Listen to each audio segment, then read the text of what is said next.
need to go live now on. Where are we? Start streaming. Okay, so we should now also be live on YouTube. Hi everybody on YouTube, and hi on Facebook, and to all my wonderful friends here, also on Periscope.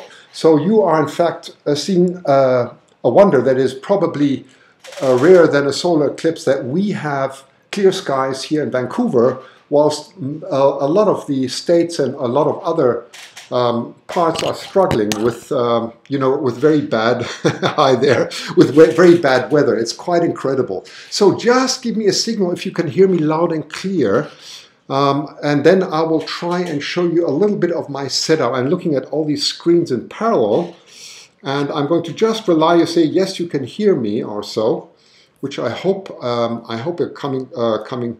My favorite photo log is back. That's great. I can see that. That's wonderful. Hi from Switzerland. That is great. I can see. And I would just like to say hello, everyone, also on YouTube. There are a lot of people watching. Thank you for joining. So this is really special. So let me just introduce myself here. So I'm sitting in the kitchen. You know, I'm sitting in the kitchen for one simple reason, because the moon is in the east, and that takes me to the front entrance. Yes, you can hear me. Excellent. And so I'm going to first try and show you my equipment. I had some last minute breakdowns as usual, so I did a lot of improvising. It seems to work. And it's exciting because very soon you're going to see some change. What you see at the moment, or what I've just shown, is a live view of the moon. There's some branches in the way, nothing to worry about. It's not a strange effect. Hi from Brooklyn, and hi everyone. Alberta I see on YouTube, and I can see people on Facebook too. Let me just see. God, I've got so many wonderful people. I have to switch backwards and forwards to see you all. And wherever you may be, Pittsburgh, Pennsylvania, I can see on Facebook too. So it's really wonderful. So what awaits us? Let me just jump back and forwards now, and let's see if I can find the right screen. Okay. So that's, first of all, that's a live view of the at the moment of the moon. That is the moon approximately 30 degrees above the horizon. Okay, that's a live view through a 600mm lens. And I'm broadcasting from my kitchen. My equipment is outside, and I will try and see. I just want to show you. So it's going to be a little bit jagged, but you should hear me. Okay, so this is my kitchen. Okay, so I have two monitors there. Let me just see. I hope you can see them. Yeah, sorry, it's a little bit jagged, but that is the view in my kitchen. Okay, so I'm going to show you a view outside now. So I've got two monitors with lots of wires. So just bear with me, you might not hear me so loud. Let's see if I can switch the microphone outside.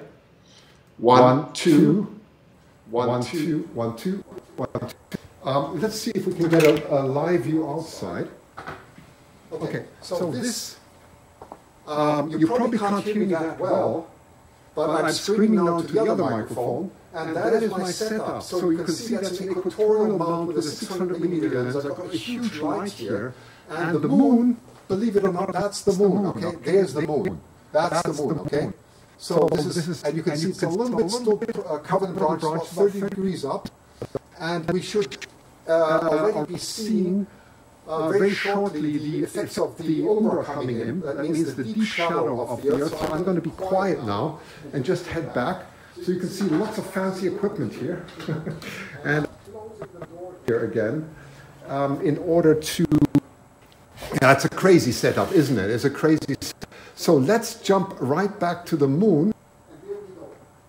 So you can see the moon is starting to eclipse. What you see on the top at the moment. Okay, sorry, I got the wrong microphone. There we go. I'm back. So you can see the first parts of the eclipse at the bottom. What I will have to do now and then, I have to run outside and readjust the moon. The moon is being tracked at the moment at lunar speed. The lunar speed is different to the sidereal speed. So the way the tracking works is a little bit different, okay? So we're going at lunar speed. The moon moves from west to east and is now at the bottom. You can start seeing it coming into the Earth's shadow. Okay, it's coming into the Earth's shadow.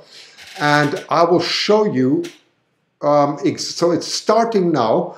And this is a beautiful animation that you can see. So this is what's happening at the moment. You can see right at the bottom, it's only flipped the view, but you can see that the moon is going into the Earth's shadow, and it's really spectacular because it's a supermoon too. The supermoon means that the moon is in diameter about 7% larger than the norm, which happens because the moon at the moment is in closer proximity to the Earth. In fact, it is 90% as close as it can get. The biggest supermoon we're going to have next month in February, in fact, where it's going to be even closer. However, it is nearly impossible with the eye to tell the difference. Okay, you see a very funny pattern, a spidery pattern now on the moon. So the bottom part is real. That's just some branches. Okay, so that's just some branches in the way. Okay. Oh wait, I didn't show you the simulation. One second. Let me just show you the simulation again. Okay, so sorry. I needed to show you the simulation. So this is what's happening.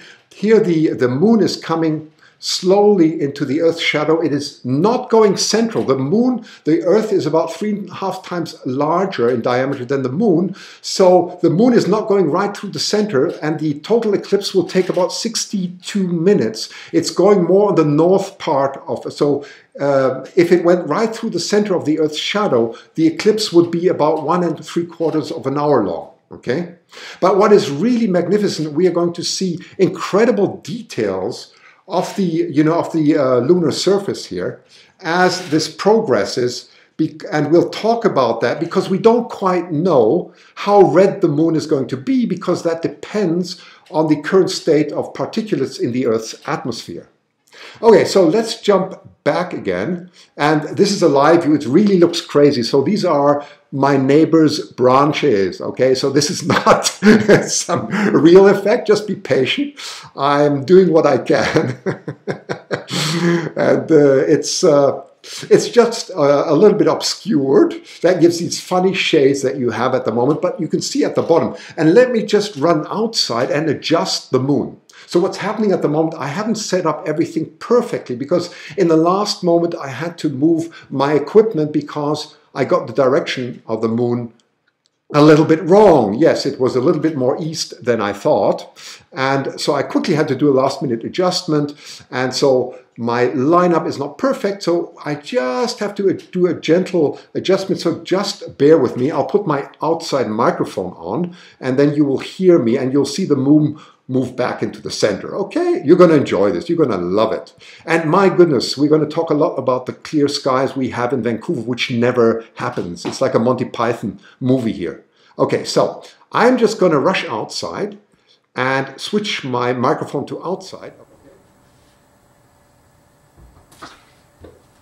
Okay, so you should be able to hear me now. I am right next to the camera.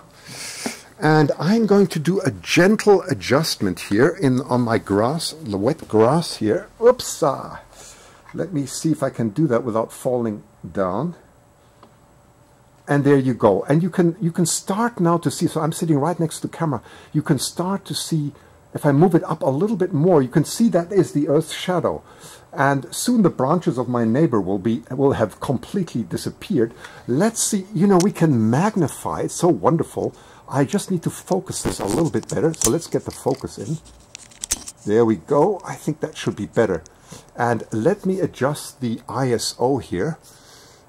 These type of adjustments are really important to get good contrast. There we go. I think that's going to be a bit better. That is going to be a lot better. And let's make the moon a bit smaller again. Oops, that's the wrong way. And there we go. I'm going to center it nicely now. And you can see already the bottom part, you can see sort of at 4, 5 o'clock, that is getting the shadow. And then you can see to the left there are some branches. Don't worry about that. So I'm going to go back inside now. I would be very interested if you actually heard me speak here. So I have to do these adjustments, but that's fine. Okay, okay.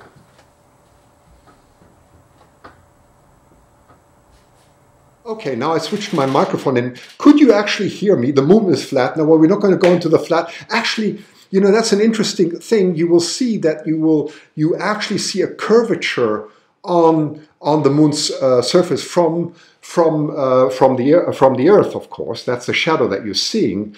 And what's interesting about that is that Aristotle already completely correctly concluded that the Earth must be spherical, which is quite amazing. If you look at different parts of the Earth, he concluded from many lunar eclipses that the Earth actually has to be spherical, and so does the moon, just by observation. And there are many, of course. I'm not going to go into the flat Earth, you know, the flat Earth and flat moon nonsense here. But it is, you know, we're not going to have this type of discussion here. But believe me, it is spherical. Okay. Audio is good from outside. That's great. Thank you. Thank you. That was Gentleman Ghost. The audio was good. If it's too loud here, I can turn my audio down a little bit. So you can see now we are really starting to see the heavy eclipse coming in. So why is this so exciting? Why is it so exciting what we're seeing here? Well, it's exciting because you are seeing everything that happens usually in 1 month, all the phases of the moon happening in one go, and that is a little bit more than an hour. Okay, everything happens. So in approximately 1 hour and something, we're going to have a total lunar eclipse. The good thing about my equipment is I can turn up the ISO, and hopefully we can see the red quite well that way. Okay, so it's really nice to have this type of equipment, and yeah. You can see how quickly the shadow of the Earth is coming in now. And again, so what is so magnificent about this is if you were standing on the moon right now, you would go through incredible temperature differences. I mean, we have a lot of thermal capacity here on Earth, but if you position yourself just getting into the moon, and on the moon they are seeing a solar eclipse now. We are seeing a lunar eclipse, but the people, whoever, if there were someone on the moon, and there were 12 people on the moon, but at the moment there is nobody on the moon, except for the Chinese. They are on the far side of the moon. They've landed there and are doing their observations there. So that's the side. The far side is the side we cannot see because the moon is always facing out of tidal forces, always facing the same side to the Earth. But what's interesting is because there's no thermal capacity of the atmosphere, the temperature drop that you have in a lunar eclipse is something like 250 degrees Fahrenheit or Celsius. It doesn't really matter, but they are drastic. They are drastic. There is no thermal capacity there. So from being extremely hot, you go to extreme cold temperatures as this comes in. And it's very interesting because, for example, NASA and others do thermal observations of the lunar surface. And that means they're looking at the infrared reflection of what's coming from the surface. And what is so exciting about it is they can see the temperature drops. It's like a heat map of the moon. And there are incredible heat differences. They will see them from the crater and other things if, you know, with their thermal imaging cameras. So it's quite remarkable what you would be seeing on, you know, on the if you look from the Earth at the moon. And so because the moon has no atmosphere, so you're going through incredible drops in temperature, right? It's quite exciting. Okay, and anyway, I'm glad that now let's talk a bit about the weather. We in Vancouver always, or nearly always, have overcast, and that's why I went on the plane to Orlando. But thanks to American Airlines, I never came further than Dallas. My suitcase made it to Orlando, by the way.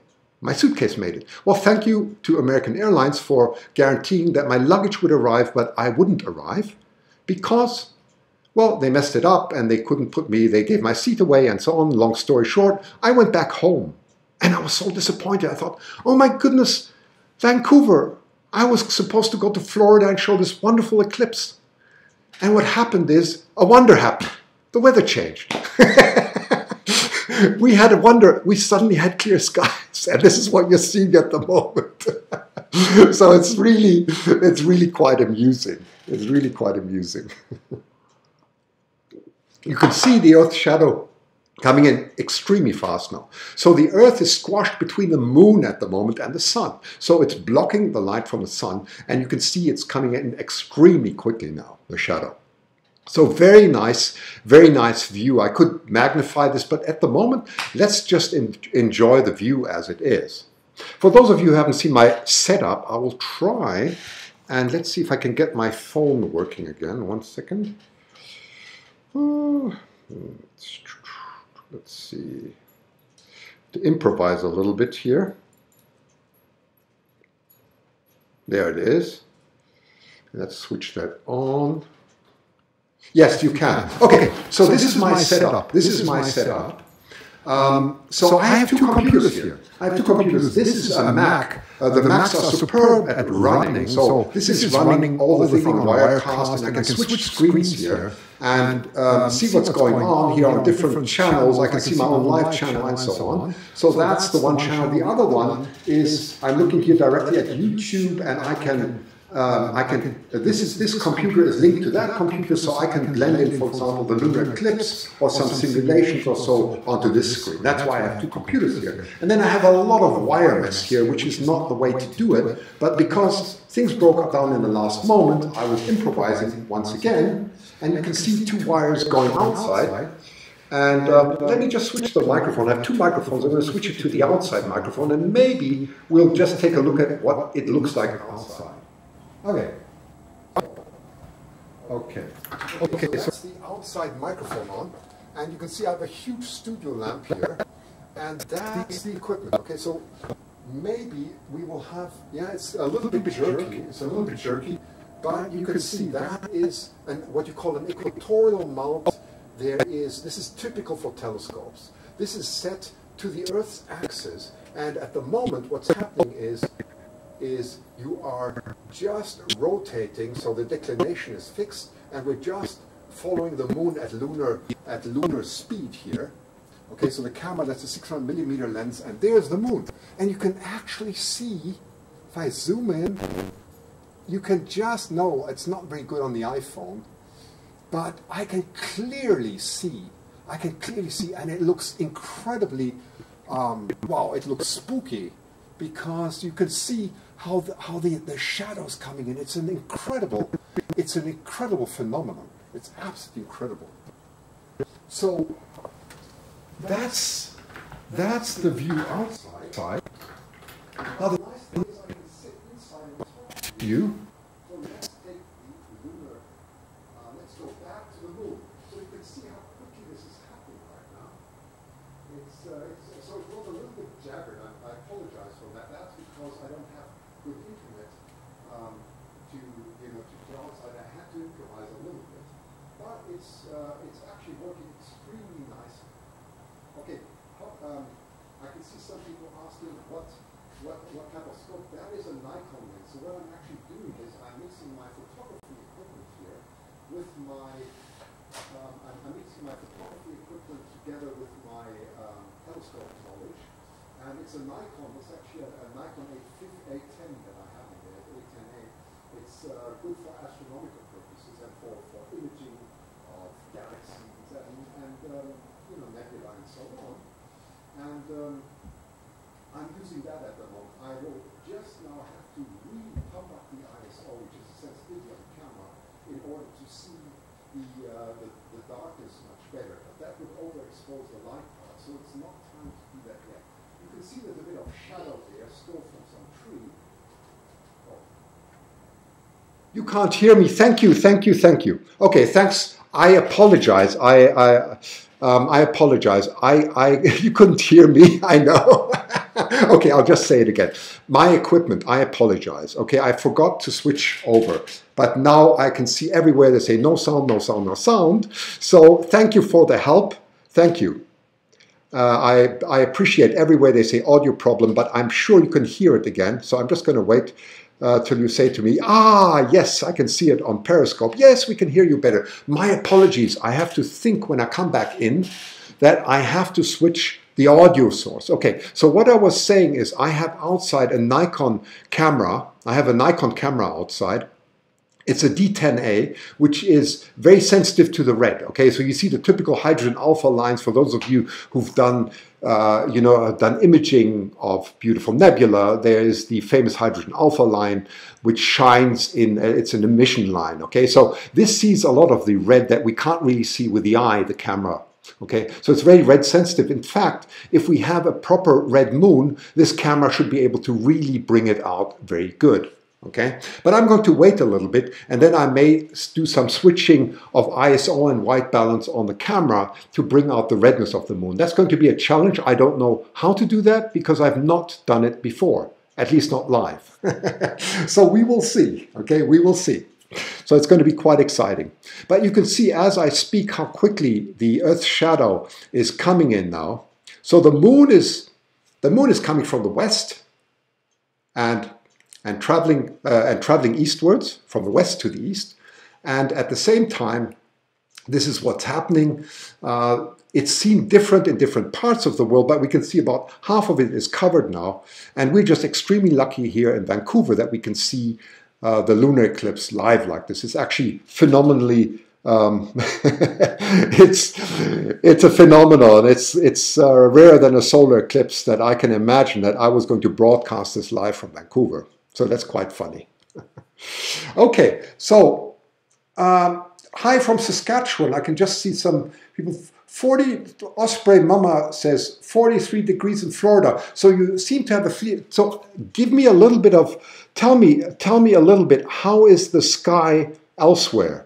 How is the sky elsewhere? You can see the moon is moving a little bit to the left. I just have to run out and move the moon back into perspective. So give me a second. I'm going to now, hopefully I won't forget, I'm going to put my microphone outside again, move the moon in the middle, because my tracking is not perfect. Okay, so just give me a sec. I'm going to do this. So you can really see this as a live show. Okay, enjoy it. I'm going to enlarge the moon a little bit, show you some details, and then I'm going to put it back on the whole screen. So bear with me. I'm going to switch the microphone to outside.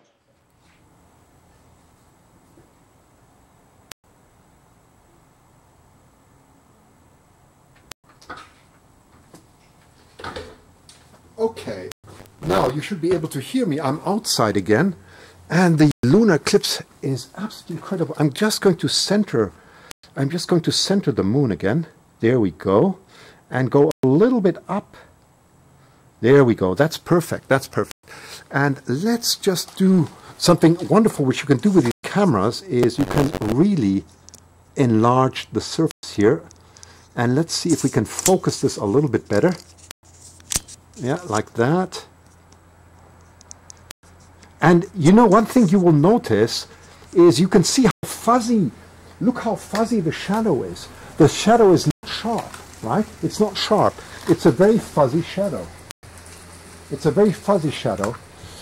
So that's one thing you will notice. And if you look carefully, you will also notice, I'm just trying to, not sink in the ground here.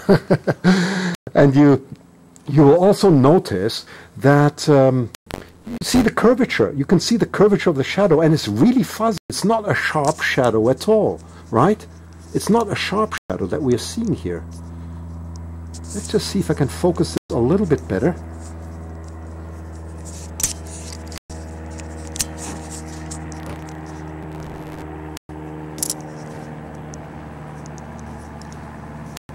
Okay, well, it's quite something. It's quite something. So it looks quite incredible when I look up. I'm going to put it a bit smaller so you can really see. You can really see what's happening here. Is the shadow is very round and it's fuzzy. It's really fuzzy. It's quite incredible. So I'm going to jump in and I'll remember to switch over the microphone this time.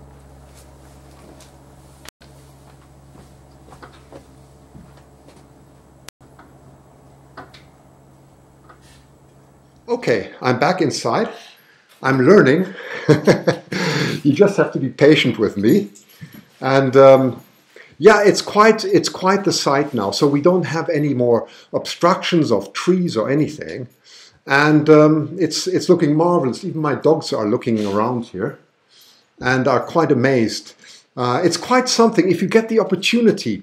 This is worldwide exactly the same. It's not like a solar eclipse, where you see different parts of the solar eclipse at different times because the moon shadow is so small when it races across North America. That was the last one, the last lunar eclipse. Sorry, the last solar eclipse. It's very different. We almost see this all simultaneously everywhere. The times are almost identical everywhere. And it's going extremely fast. Yes, I can see your comments. It's going extremely fast here, isn't it? It seems upside down compared to ABC. Well, you know, that's a good question.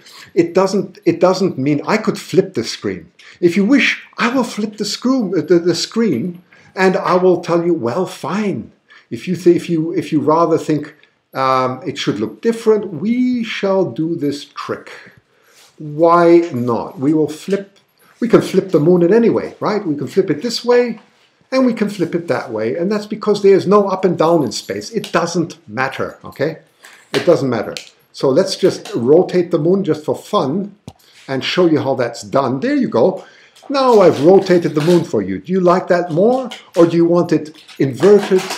You know, whatever symmetry you want, I will produce it for you. But let's get it flipped right back. So it doesn't matter. It doesn't matter. It's completely irrelevant. It doesn't matter. It depends on your imaging system, what type of optical system you have, and whatever you may define as up and down. Okay. Why isn't it red?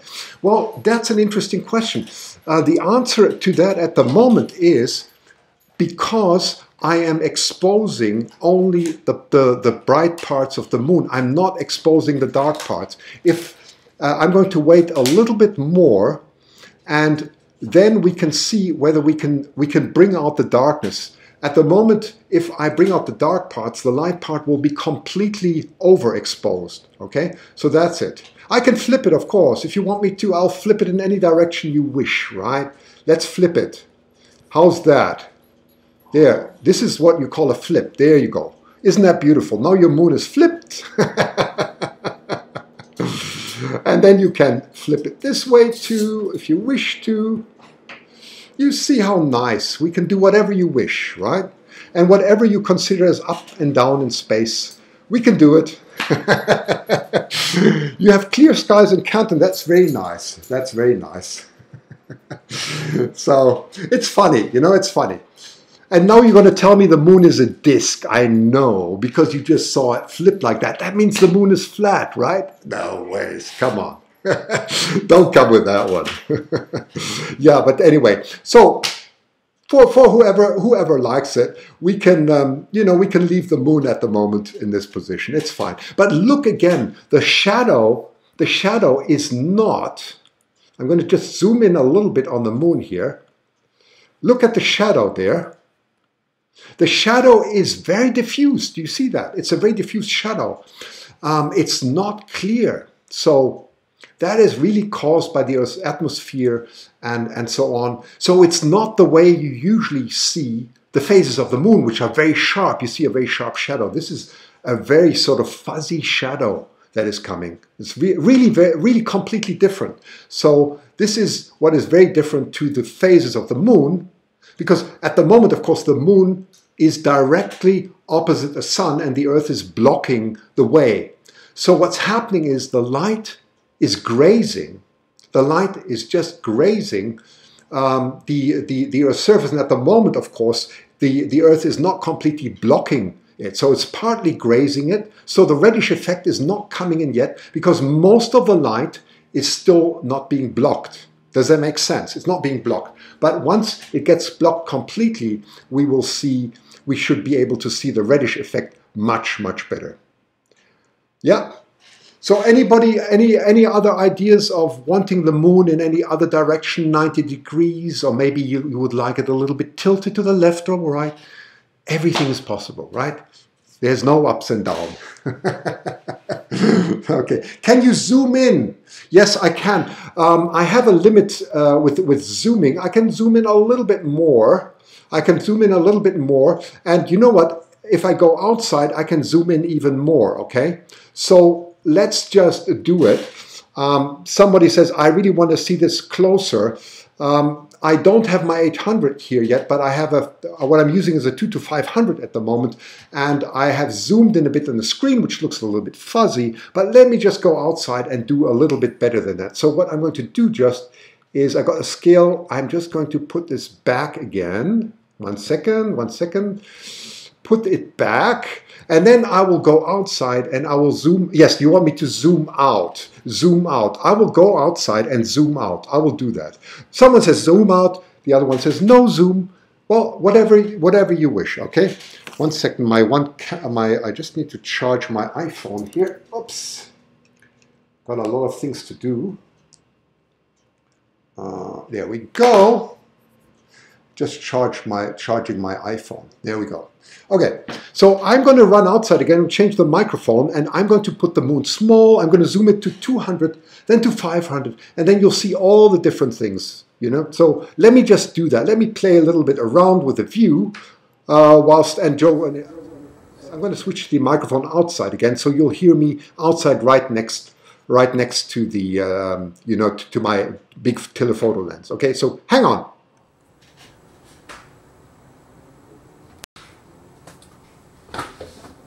Okay, wow, now the view is absolutely magnificent.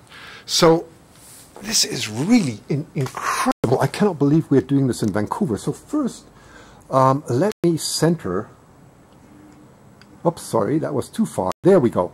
I just need to center it, center the moon a little bit better again.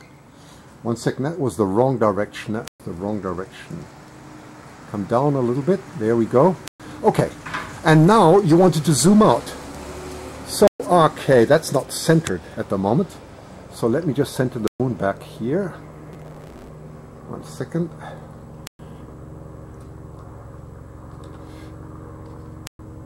There's some branches still in the way, okay? There's still some branches from our neighbor.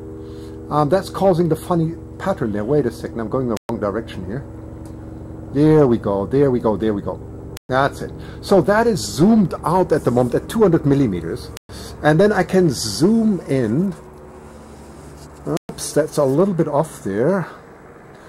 Get the moon down again. There we go. And center it.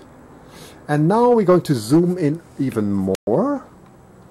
And then we shall zoom in even more. And what I'm doing now is I'm superimposing a digital zoom from the camera. So you can't see the reddish yet. It's too early for that. But I'm going to zoom in now as much as I can. And you will definitely see those are the mare, you know, the younger parts of the moon. And one of these are in fact the landing position of Apollo 11 in one of these mare. Very nice. So let's see if I can focus this a little bit better. 1 second. Okay, focus. There we go. That's not bad. That's not bad. And let me get the contrast a little bit better. You see, this is a nice thing what you can do with these cameras. So let's see where the Earth's shadow is. You can see here's the Earth's shadow coming in, and you can see it's very fuzzy. It's a sort of fuzzy transition. It's not a clear transition. And I'm going to zoom out again, and I can't read your comments at the moment if you have any, but this is what it looks like at the moment. Oops, that was the wrong way. So let's put it in the center. 1 second, I'm going to center the moon now. See, I'm getting better at this. You have to get the right speed and everything. And oops. There we go. There's the moon. Okay, so we got it back centered. You can see the curvature of the shadow beautifully now. Okay, and just some branches. We're just getting rid of the branches from the neighbor now. Okay, so I'm going to rush back inside. Okay.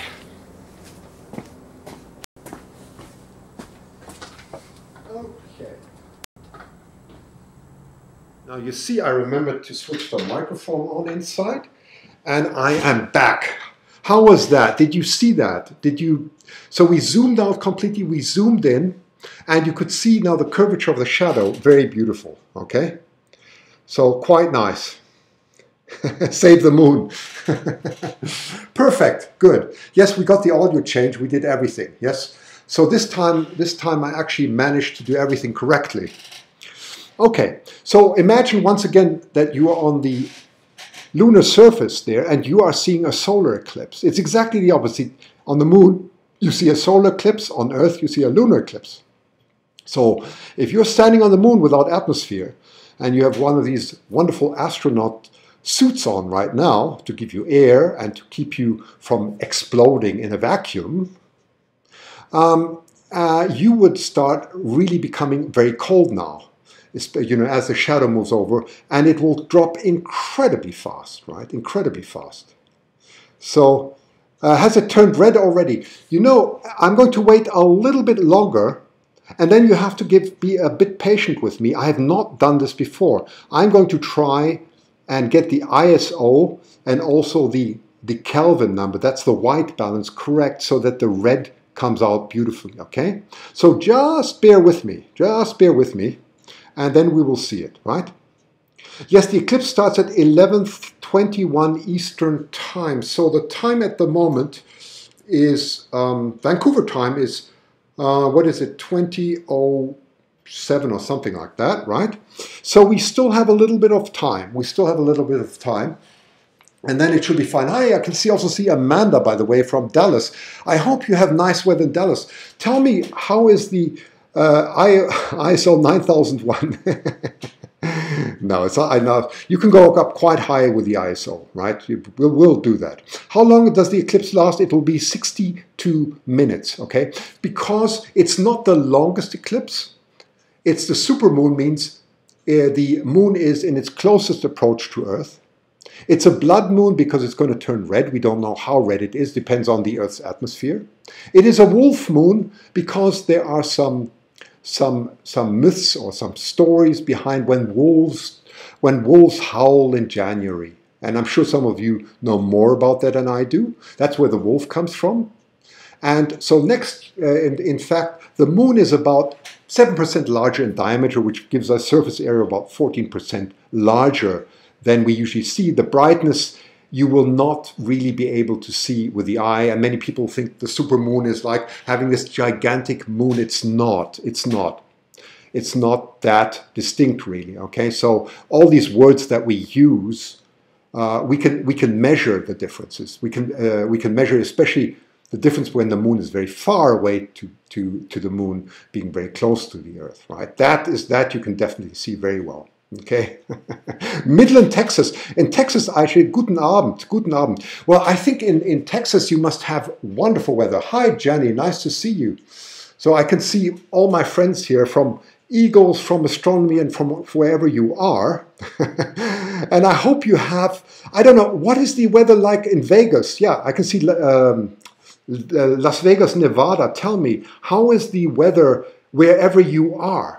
Yeah, that's a perigee. That's right. Apogee and perigee are the. I'm trying to not be too astronomical or too scientific here with all the with all the different terms. That's why I don't talk about penumbra and umbra. I'm talking about the outer shadow, the inner shadow of the Earth, and so on, in order to make it hopefully understandable for everyone. Okay, wie geht's? Es geht ausgezeichnet. Yeah, there's some German talking to me. That's very nice. Clear in New York City. That is great. That is wonderful. That is wonderful. Cloudy in California, I guess. Northern California, right. Cold here in North Carolina. I bet it is cold. There, Nashville, Tennessee, I can see. Who else is there? -1 in DeKalb, Illinois. Oh my goodness, wolves howling, says Sam Scar. Yes, I bet. I bet there are. I bet there are. Let me see what else there are. Someone says here on Facebook, 10 degrees and snowing in northwest Indiana. Oh God, good grief. Good grief. And hi from Houston. Yeah, Houston is usually so humid. Tell me, how is the weather in Houston? So, clear in Toronto? Are you joking? That's fantastic. You know what? I thought there was a snow forecast for Toronto. That's great. Puerto Rico. I bet you have great weather in Puerto Rico, huh?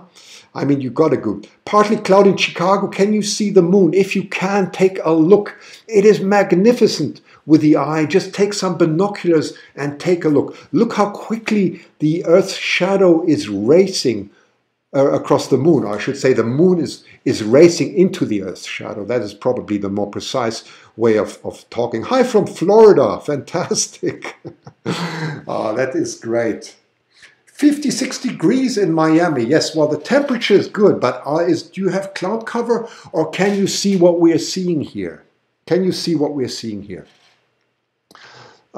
It's clear and cold in Houston. Well, that is great that you can actually see something in Houston. Calgary, I think, should be clear, shouldn't? I think Edmonton, Calgary, and so on are quite clear, perfectly clear in Colorado. I heard that. Denver, Colorado, and the beautiful mountains you have in Colorado, you probably have a wonderful clear sky there. Minus 30 F in Finland, clear sky. Yes. So in Finland, you should be able to see the eclipse too, because that is fantastic. And you know, maybe that would be in the early mornings, right? In the early mornings in Finland at the moment. I remember when I went ice fishing in Finland. My goodness, I put my hand into the into the ice to catch some fish. I can tell you, the Finns are very tough people. Beautiful in LA. That is great. Winnipeg clear. Oh my goodness, I'm so glad to hear that Canada, that both well, LA, like you said, Winnipeg, and I think I saw Edmonton and so on, that they are clear. That is so marvelous. That is so marvelous. Okay, let me just have a look. Just clear in North Carolina, says Daniel Thompson. Okay.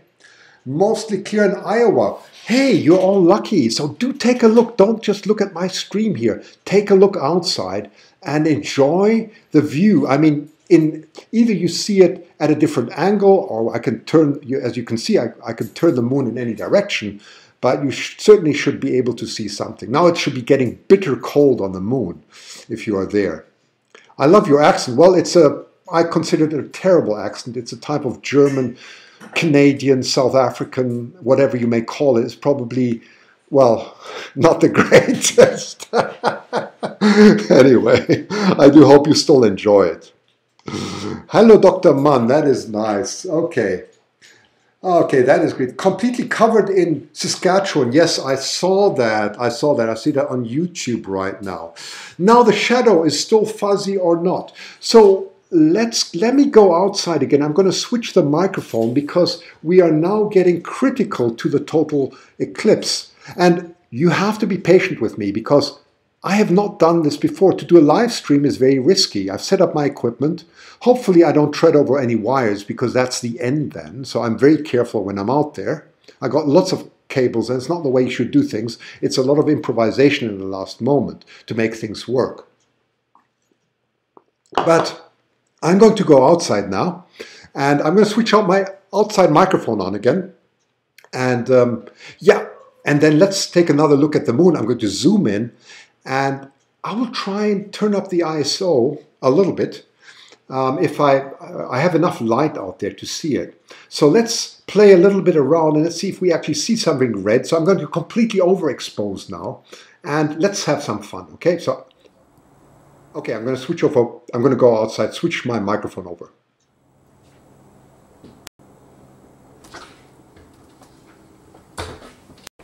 Okay.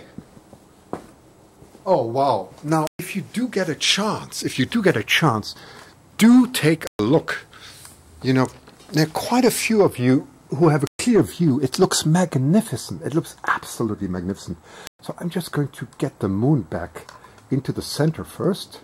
There we go. You see, I'm getting a little bit better at this. Just minute corrections now. Whoops, that was too much. That was too much. There you go. Okay. And let's try and zoom in a little bit. So I'm now at 600 and something millimeters at the moment. And you can see again the shadow is really fuzzy. Some of you said, well, what about the darkness? So I'm going to try something that I've not tried before. I'm going to start turning the ISO up. So it's going to get very bright now because why am I doing this? Oops, sorry. I'm dropping something here. Why am I doing this? Because I want to see if we can see the dark parts, okay? The ISO goes, let's see, we're at 640, 1000. The moon's getting brighter and brighter. So I'm turning up the ISO to 23,000, 4,000, 5,000, 6,000, 10,000, 12,000. And here it's crazy, okay? And you can see it's getting very fuzzy because the sensor, but you can see it looks a little bit reddish there already, right? So I'm at 12,000 ISO. And now I'm going to turn the F down. Yes, yes, yes, there it comes. Let me turn the ISO back. 1 second. ISO get a little bit weaker. And you can start seeing the reddishness absolutely coming out here. So this should answer your question. For those of you who are photographers, I am at the moment at 1/60 of a second f9 running at 600 millimeter with some tremendous digital magnification, and I am showing you the reddish parts already of the moon. So this what you're seeing there is, in fact, you can see the rest is completely overexposed, right? So we are in fact seeing the reddishness already in a very beautiful way. Okay, so you can see the craters already. That is caused by the grazing of the sun's light through the long paths of the atmosphere. So you're having beautiful sunsets and sunrises at the same time. And this is what the moon's surface is looking like. It's not like Mars, it's not reddish. The reddishness is an effect of the filter that is caused by the Earth's atmosphere of the long way. We call this light scattering or Rayleigh scattering, is the correct term. It means that blue light, that's why the sky is blue, is filtered out much more than the reddish light, and the reddish light makes it through the atmosphere to the long way through the atmosphere. It grazes the Earth at the moment in this part, and that's why it's turning all reddish here. And the amount of reddishness is not really predictable because we don't know how many different particulates there are in the Earth. For example, if there's a volcano, it would be quite dark. If the Earth had no atmosphere, this would be pitch dark. For those of you who know some astronomy, all we would see is the Gegenschein. You call this Gegenschein, which is backscatter of light that you get that you get in outer space. In fact, that backscattering is called Gegenschein. It's a very, very dim effect. So I would not be able to show you the moon if it wasn't for our own atmosphere during a lunar eclipse. It would be really pitch dark. Okay, so you can see how I completely overexposed. So let's turn this back down.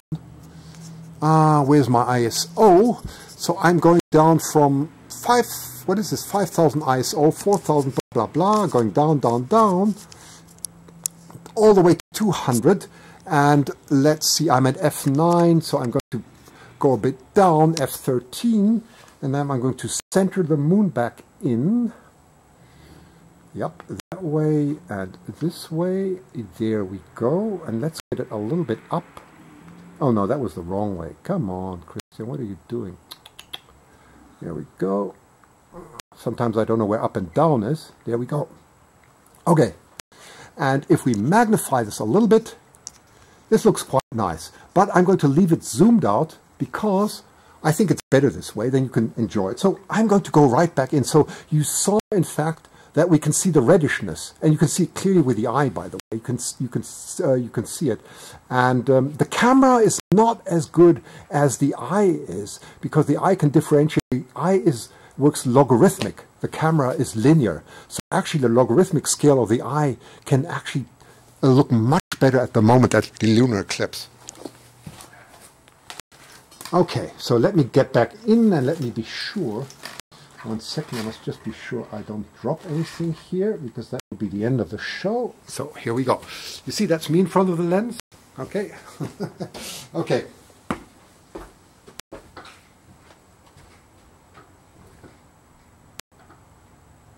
Okay, now the microphone is on again, and we are right back.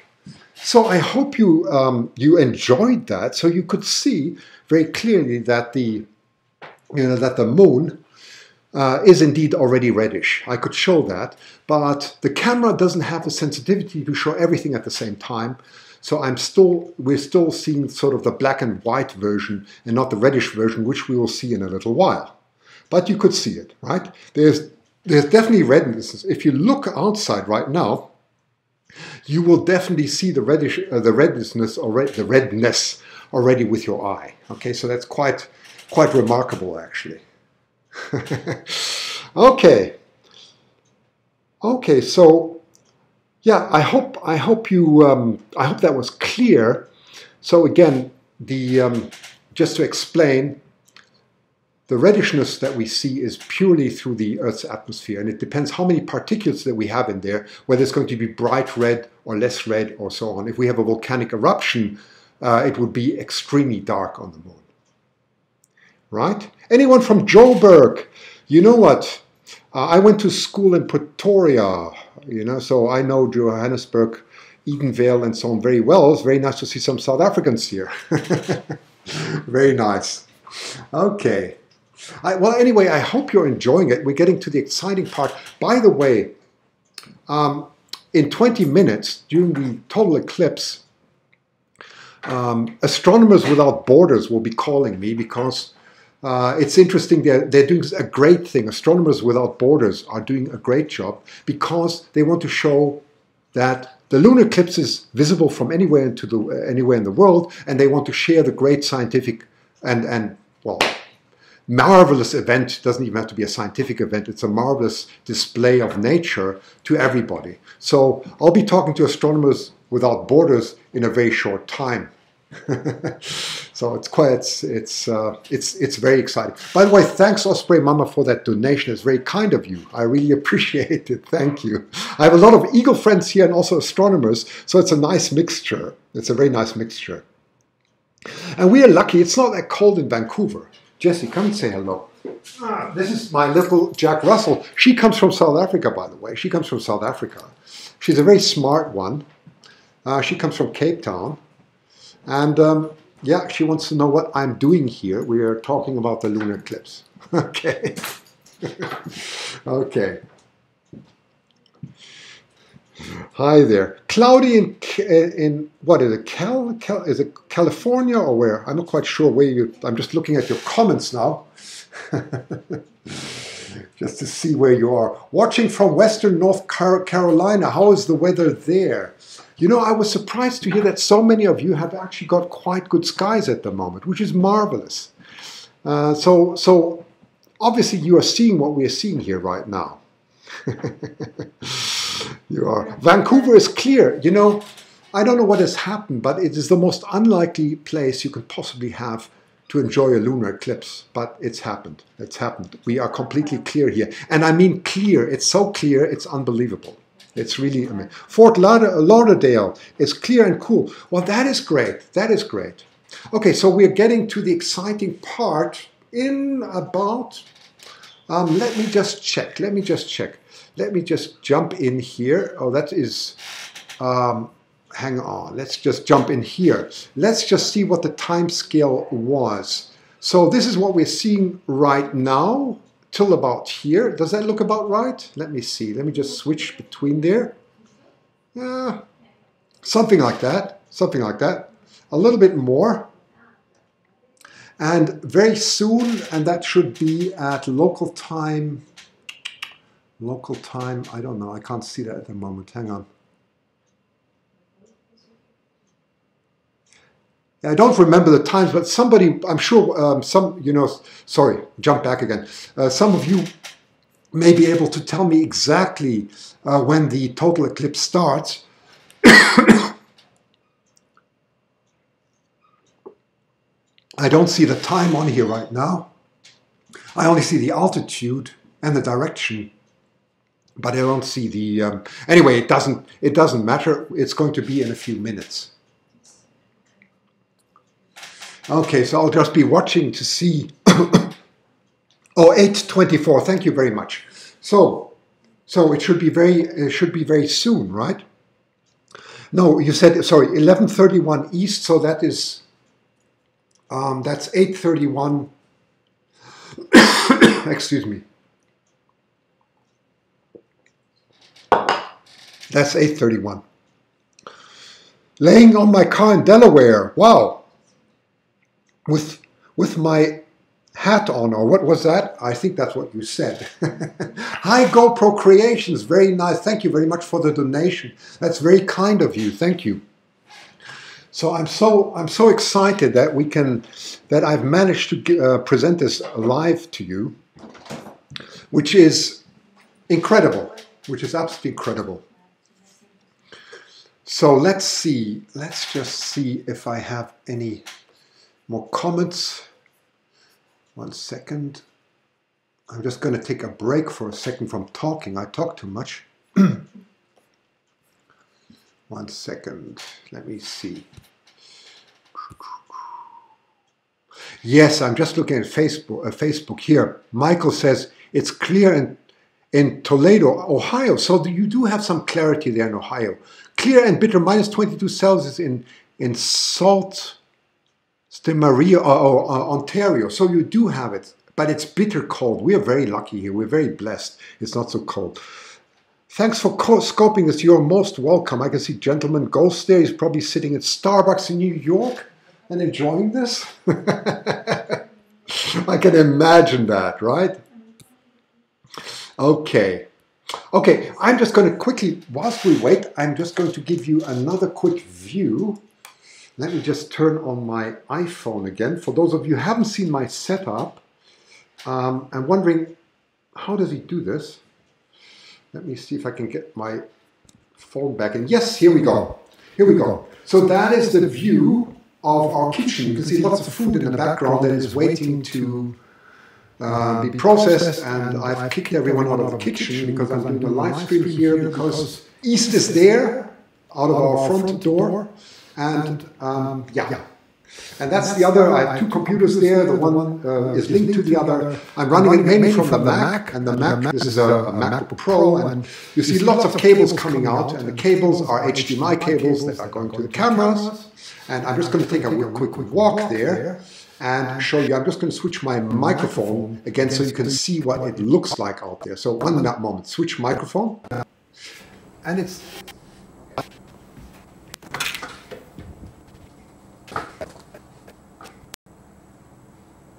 Okay, so that's what it looks like. It's going to be a little bit. So I got a strong light there. It's pointing at the moon. And where is the moon? There's the moon. There is the moon. You can see it. And I'm not going to magnify it in, but you can see the eclipse is really going to totality. And you can see this is at the moment in Cancer, and the constellation of Cancer. You can start seeing features of stars coming out that you usually wouldn't be able to see because of the brightness of the moon. So that's, yeah, I hope you can just see it. It's maybe a little bit jerky because the internet is not so good on the wireless system, but you should be able to see my setup there. And that's where I have my chair. I'm casting my own shadow here now. Yeah. And once again, I hope you can see that that's the moon, and that's a strong light that is looking at the equipment. So I'm going back in, and now I even remember to switch over. And let me switch back to the moon. And there we go. Wow, look at that now. Now look at this. It's quite remarkable. It's quite remarkable. So I'm just going to put my iPhone back on charge. And now I'm going to just go outside, and I'm going to move the moon back in, and I will show you the redness, not the readiness, the redness of the moon once more, because I will push up the ISO, we'll pump up the volume, and hopefully we'll see it. Okay, so I'm going to put my, oh, you're very, very welcome. Thanks for all your, all the kind words. So you can see there's only a little bit of light now from the sun directly hitting the moon. It's just the last minutes, and I just want to go outside, center the moon, and let's do some zooming, and I will show you how red the moon already is. Okay, so let's do it. I'm going to switch out my microphone. Let me just get rid of the camera here completely. Okay, now I'm out completely, so you can enjoy this much more. I'm going to switch my microphone outside, so hang on. Okay. Okay, now I'm outside. I'm going to go a quick eclipse so you can see this is real. Okay, so here we go. I'm going to center the moon. Let's see. I'm going to first of all make sure that the moon comes right back. There we go. There we go. Beautiful. Now we have it centered. And I'm going to go. You can see I haven't aligned. Those of you who know some telescope alignment, my polar alignment was really poor because it was completely improvised. Okay, so that's why I have to do these corrections. But who cares? Who cares? So let's zoom in now and see what's actually going on here. Okay, and you can see, we can see, again, you can see the shadow, how curved it is. Look at the curvature. You can see the curvature of the shadow from the Earth, right, on the lunar surface. And we're getting right into the last parts now that are still very bright. And let's, now some of you say, I want to see the red part, so let's do it. I'm going to increase the ISO again. The ISO, for those of you who want camera settings, I got a 500mm lens on there with a 1.4 teleconverter on an equatorial mount with a Nikon D810A camera, which has a lot of red sensitivity. And my settings at the moment are f13 and 1/60th of a second at ISO 200. So first I'm going to just open the aperture a bit, which makes the moon brighter. I'm going to go till about f8. I can't go beyond f8. So let's leave it at f8. And now I'm going to pump up the volume, or pump up the the sensitivity of the sensor. I'm at 2000 ISO, 3000, 4000, 5000, 6000, 8000. Look what happens at 8,000. Look at that. 12,000. And you can see, look at that. Isn't that beautiful? Isn't that magnificent? You can see how beautiful the reddish part now is coming out. So this is really from the Earth's atmosphere, what you're seeing here, the direct effect from the Earth. So we don't care about the other parts anymore. This makes it so enjoyable, so enjoyable. Wow, wow, wow. I am so delighted. I didn't expect that this would come out that nicely. So where is my ISO at the moment? It is very high. It's at 12,800 ISO. Okay, 12,800 ISO, and I'm going to let you enjoy this wonderful, absolutely marvelous and magnificent view of the moon. So I'm going to go back inside now and just make sure that the moon stays centered. 1 second, 1 second, I dropped something again. Got to be extremely careful with all my cables here. Okay, and that's me eclipsing the moon again. So there, I'm walking in. The lens, I mean the lens. Okay.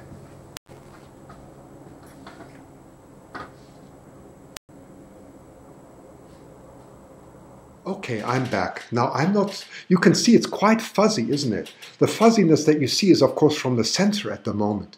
That is the sensor. I have gone to 12,800 ISO on my Nikon camera to really bring out the, and you can see the red is coming out incredibly beautiful now from the, you know, from the Earth's atmosphere.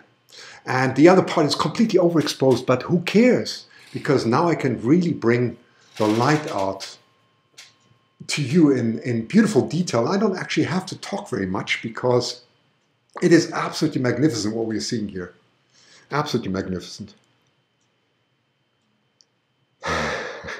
It is amazing. It is absolutely amazing. So, yeah. I must say I'm absolutely delighted that I can show you this. I didn't expect this because I didn't know what, this is something you cannot prepare yourself for. And it's turning out to be wonderful, absolutely wonderful. Absolutely wonderful. So yes, it's true, it's a little bit fuzzy and so on, but that's the sensor, okay? If only the moon was, what do you mean, if only the moon was real? Awesome, isn't it? It is, it is.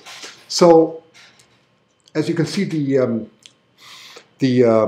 at 2 o'clock is completely overexposed. But we can see the reddishness coming out beautifully now, right? Isn't it super happy? It's wonderful. Hello from the UK. I think the UK is quite cloudy at the moment. I saw the forecast. They were not so great, right?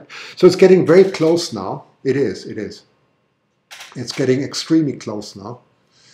And it's, yeah, just a few minutes away. Just a few minutes away. You're very welcome. So just enjoy it.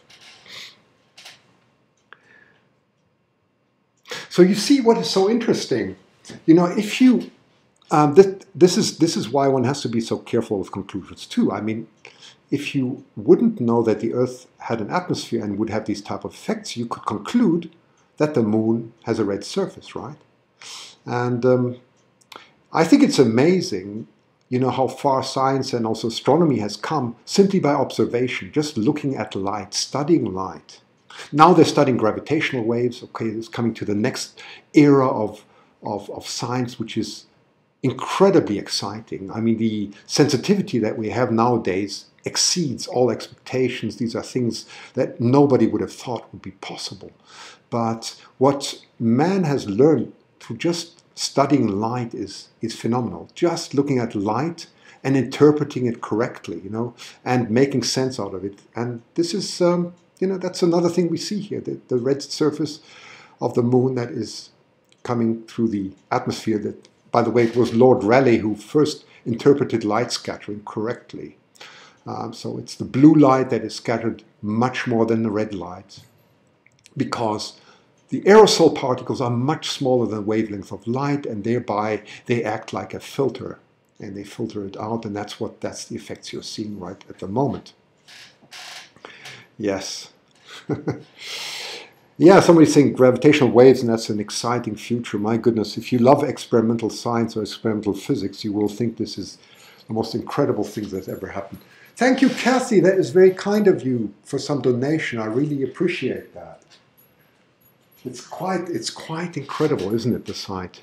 And it's a real blood moon. Yes, this is your blood, or whatever. It's your blood super wolf moon, whatever you want to say, wolf super blood moon, but here it is. Here it is. Here it is. Yeah. He was blinded by the light. Yes, absolutely. Absolutely. Yeah, it's almost gone. We are... It's interesting, huh? You can see how overexposed the at 2 o'clock the moon is. And the rest of the red light is coming really beautifully now. I've gone to the extreme settings of the camera. I will just check if I can open the aperture a little bit more. But I think that's probably the limit of what my camera can do in real time, because this is real time. But it's as good as it gets. It really is as good as it gets. By the way, Astronomers Without Borders should be calling very soon. And when they'll be calling, switch over to Astronomers Without Borders. If someone can be so nice and just put the link in, I can't do that at the moment, but they have they are doing a wonderful thing, because they are live streaming from all types of different locations on the Earth, on Earth at the moment, and trying to bring people together, which is a wonderful thing to do. They're sitting in Montreal, and I think they're going to call shortly. So it's quite. Hi, Lady Hawk. Very nice, Arizona. I hope your weather in Arizona is going to be marvelous too. So I expect them to be calling. Clouds are blocking me view. Oh, that's a pity. Yeah, we have a phenomenon here in Vancouver that we have the most beautiful view ever. Why is it called wolf moon? That has, you know, I can't tell you where the word wolf comes from. It's the howling of the wolves in January. That is, you know, that is the story behind it, right? So every month has its own animal and so on. I don't know what February is called and so on, but January is called the howlings of the wolves at full moon. That's where it comes from, the wolf. And then you have the blood moon, of course, which is caused by the Earth's atmosphere, which we're seeing now. And you have the supermoon, which means it's much closer. It's about 90% as close as it can get into the proximity of the Earth.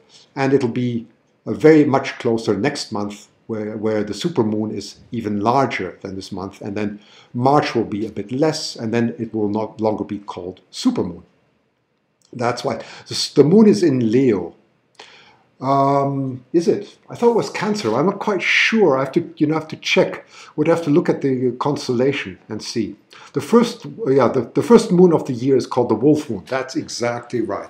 That is what. And we only had 3 super wolf lunar eclipses this century. There are only 3. I think the first one, if I remember correctly, was at the beginning of 2001, and the second one is now, and the third one I don't know when. So the occurrence of it being in January, being a supermoon and a lunar eclipse is rather rare. And that's what we're seeing, only 3 this century, right?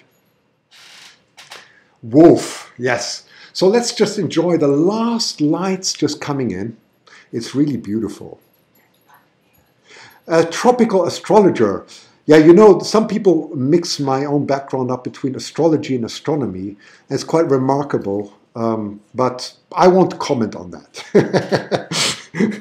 Whatever you believe is fine with me. Canada, yes. Okay, so I'm going to just go outside and center the moon a little bit more, play a little bit more with the aperture. And what I'm going to do now is I'm going to zoom in a little bit more. So let's see what the surface looks like a bit more. So here I am, by the way, I'm sitting in the kitchen, and I'm just going to blend myself out here, and I'm going to center the moon. I'm going to put my microphone outside again for you to enjoy. So just hang on with me.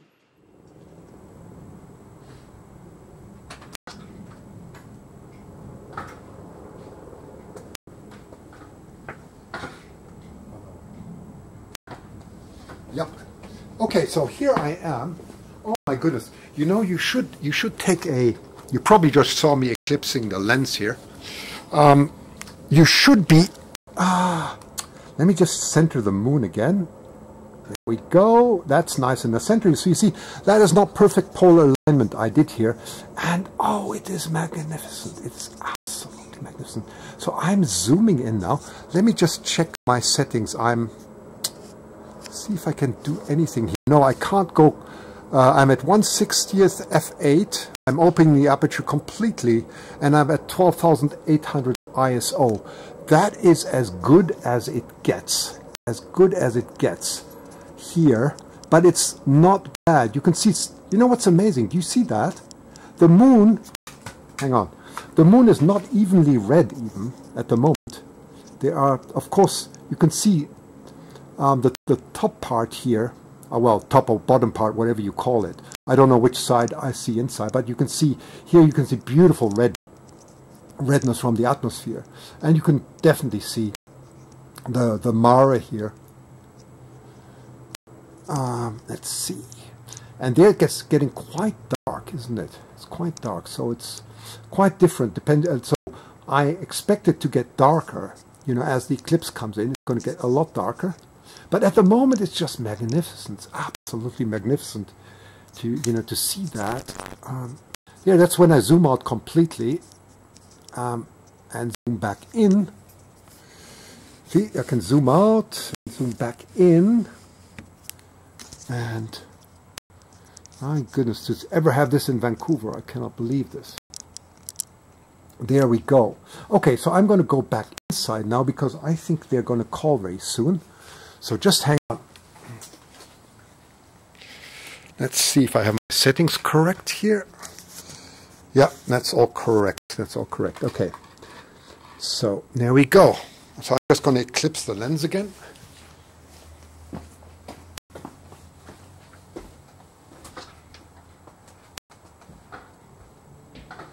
Okay, my microphone switched back to inside. And so we have a marvelous view. Hey, shush. Quiet. Sorry, those are my dogs getting upset. Wow, it's really deep red now. It's absolutely red. It's quite incredible, actually. It's quite incredible. So let me just... yeah, I can sit here on the side. I'm not disturbing anyone, so that's really beautiful. Oh, you're very welcome. you know, I'm absolutely delighted I can bring this to you. So this is as extreme as my camera can bring it out now. You can see the red, the reddish color, but I do expect that to get a lot more difficult to do as the broadcast continues, right? So I'm going to go to the absolute limits. I can bring up the ISO one more level, and that'll be a very noisy picture, by the way. But it's quite stunning. It's much more beautiful than I ever thought it would be. It really is.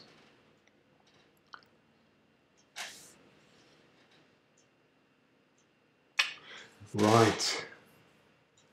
Just have to check.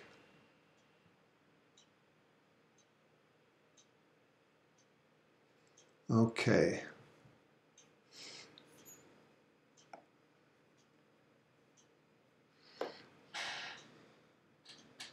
Yeah, it's very, you know, it's a very, very dark red. I have not seen this before like this.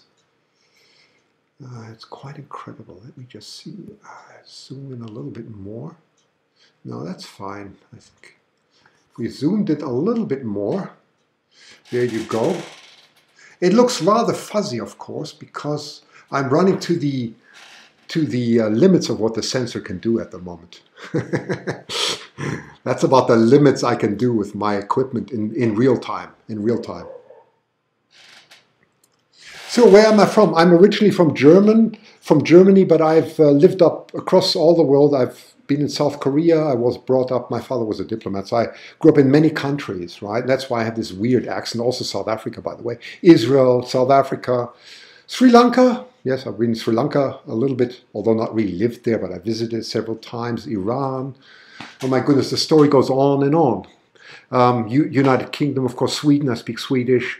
So I know the Finns. Also been to Helsinki, of course, beautiful Helsinki. And then lived in the UK and then finally in Vancouver. And that's a quick summary of where I've been. I really like it in Canada, I must say, I do. Okay, so let's zoom out a little bit again. Oh my goodness, you can barely see the moon now. You can barely see the moon.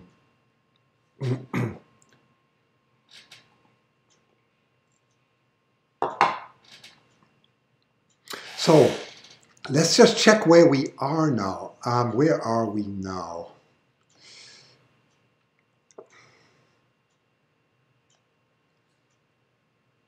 I think I'm just going to switch over to that screen for a second. So this is the simulation that I have on time and date. So we've just gone through the last part. It doesn't matter what symmetry you use. As you could see, I could switch the moon in any way you wish.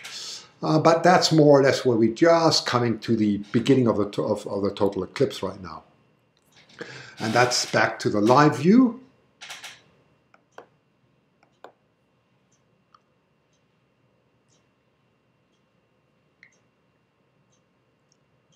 Yeah, it's maybe plus 4 degrees in Vancouver. It's fairly moon. Is that the moon? Yes, it is the moon. It's a live view, and I've just shown some of you my equipment and so on that I'm using outside. I can, for those of you, if you want to see the equipment again, I can, but I don't at the same time want to disturb the live view that you're enjoying right now. Okay, so I will see if you say, well, just show your equipment quickly. I will do that, but I won't spend too much time on it because I don't want to take. Fantastic work from using. From NASA. I'm quite sure that they have excellent equipment to do this. But this is from my backyard. I can't compete with NASA, but I can show you something quite amazing nevertheless. Okay, here comes a Skype call, so just hang on. 1 second. Hello?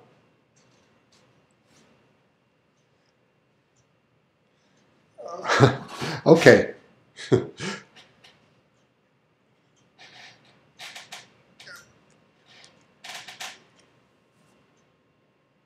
Yeah.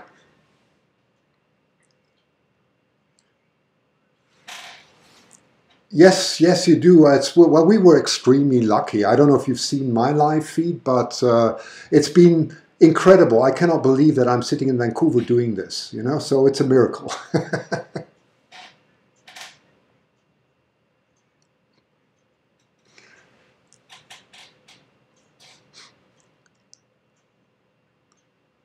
I think this is the most exciting. I mean, I've never broadcasted live, and I'm so delighted I can show this to the world.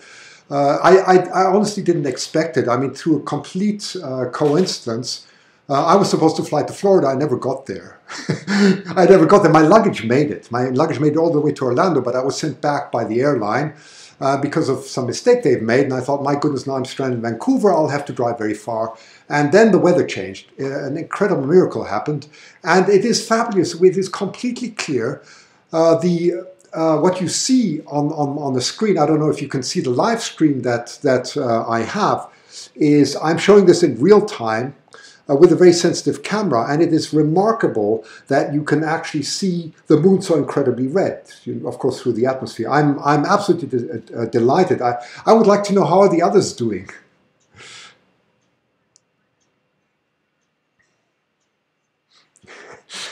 I've actually, you know, that's great. I was supposed to land in Orlando and then go to Fort Myers. But I've heard from the Floridians that they actually have quite a good sky now. I don't know if it is as clear as it is in Vancouver, because it's phenomenal.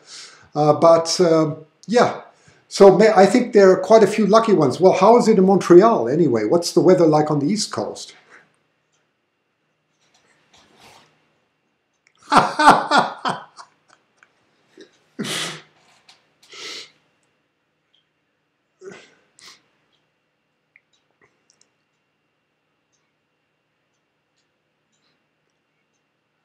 Right. Mm-hmm. The hazy conditions, yes.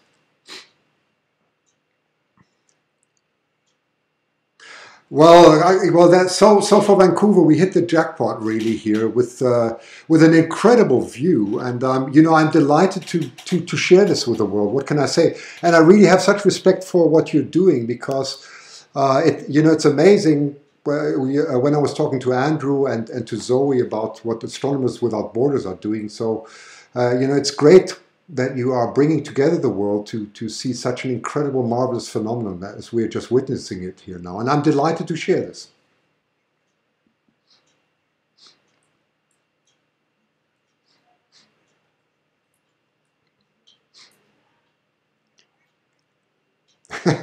Well, that's incredible. That's incredible. Yeah.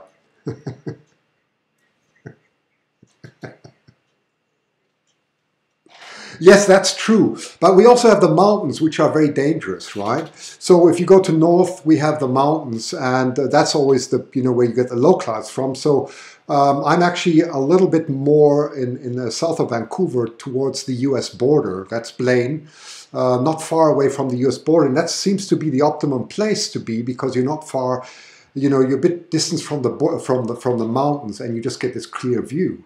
So it's quite remarkable.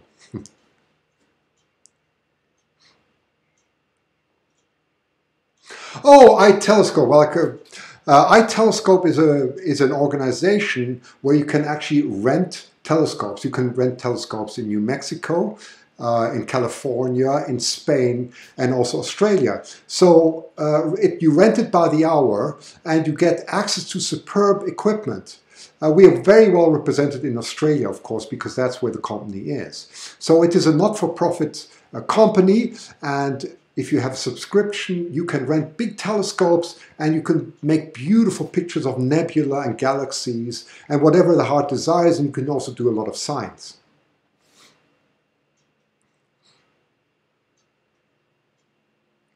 Yes, it's itelescope.net. That is it. Just iTelescope, like the iPhone, itelescope.net. That's it. Just if you Google that, that's it.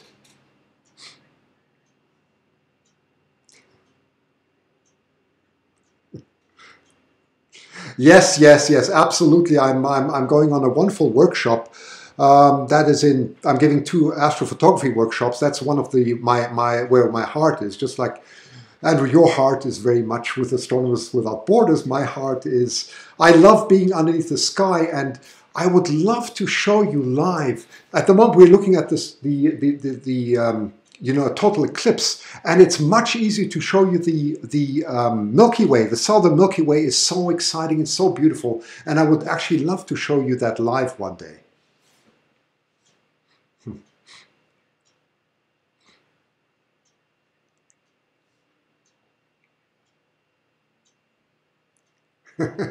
well, that's an absolute pleasure, and I'd love to show anyone around. So anyone who's interested, just look at itelescope.net. I'm usually the guy who answers all the questions, and I try my best. You're very welcome, and good luck, and hi to the world, and hi to everyone, and wonderful we can share this event. Take care. Okay, you're welcome. I have to run out and adjust my alignment just a little bit, get the moon back in. Okay, thank you. Okay, thank you, fine. Bye, bye-bye. Okay, so sorry, that was Astronomers Without Borders. I'm just going to run outside and just adjust the moon back in. You see, it's getting incredibly dark now. I'm coming to the limits of what a sensor can actually do. So just give me a moment, and we're going to run outside. So if you want to see the live stream of Astronomers Without Borders, it's marvelous, but the moon is just escaping and it's getting really dark. Okay, so I'm going to switch my outside microphone again and do my best to see what if I can just get the sensitivity up a bit more without adding too much noise. So let's see what I can do.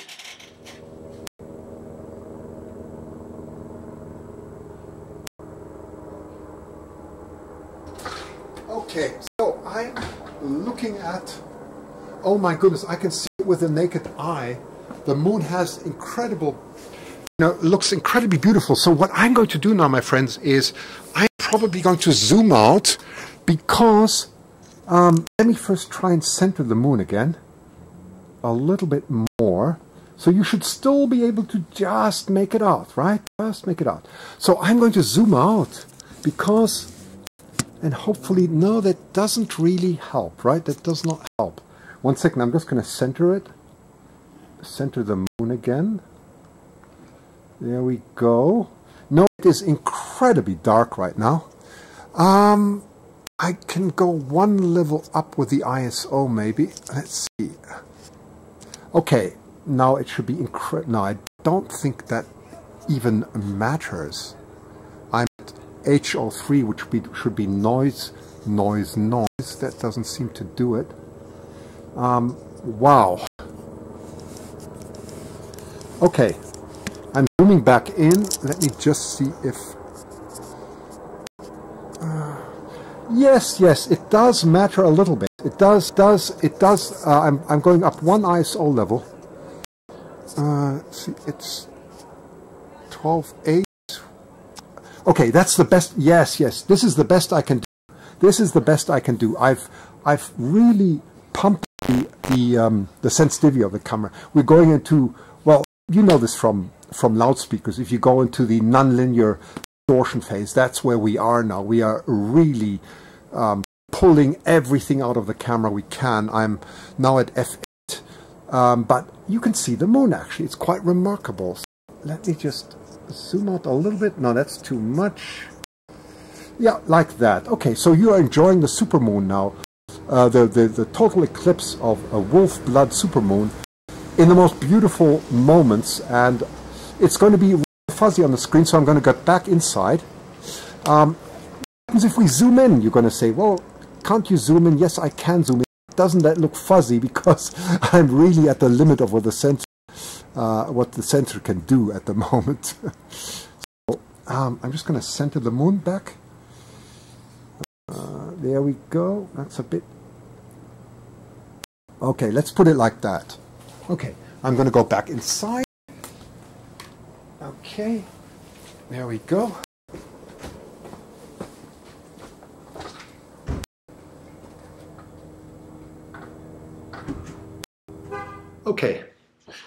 Okay, now I'm back inside. So you can see it looks rather fuzzy, right? But that's not surprising. That is not surprising because I have now pushed the the sensitivity of the sensor into a crazy part, right? But it's remarkable that we can even see this at this magnification, right? So you can just make out the dark parts of the moon, the mares, that they once thought that they were seas. Of course, this is really from volcanic and geological interaction. That's why we're seeing that. Eclipse of the eclipse. Total. Yes, total right now. It is. It is total. Yes. It's amazing, isn't it? But it's too cold outside. I'm very lucky because I can sit in here. I'm just going to put my view back in here because I'm not blocking anything. And yeah, you can enjoy it. You can absolutely enjoy it. It's quite remarkable. Woohoo! Yes, I agree. Scooter Trap, very nice to see you. I opened the aperture to f8. You're asking what I'm doing. I have gone, I promise you, I know cameras. Optics is my background. I cannot open more than f8. Okay, f8 is the limit of what I can do with the telephoto extender. I would have to take the extender off. I can go then to f5.6, and but I'm not going to touch the equipment now because that is looking for trouble.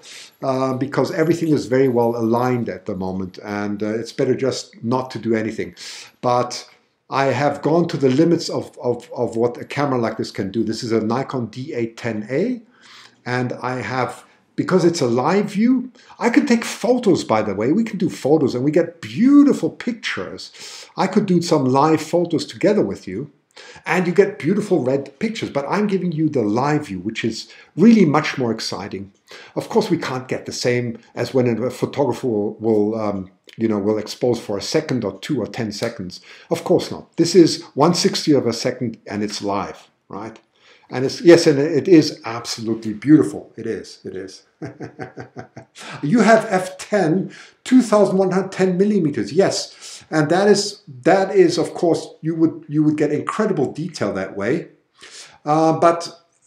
You know, if you want live view, you will have to have a very sensitive video camera in order to really show it right now, right? Can't see this in Australia. No, you cannot see this, unfortunately, in Australia.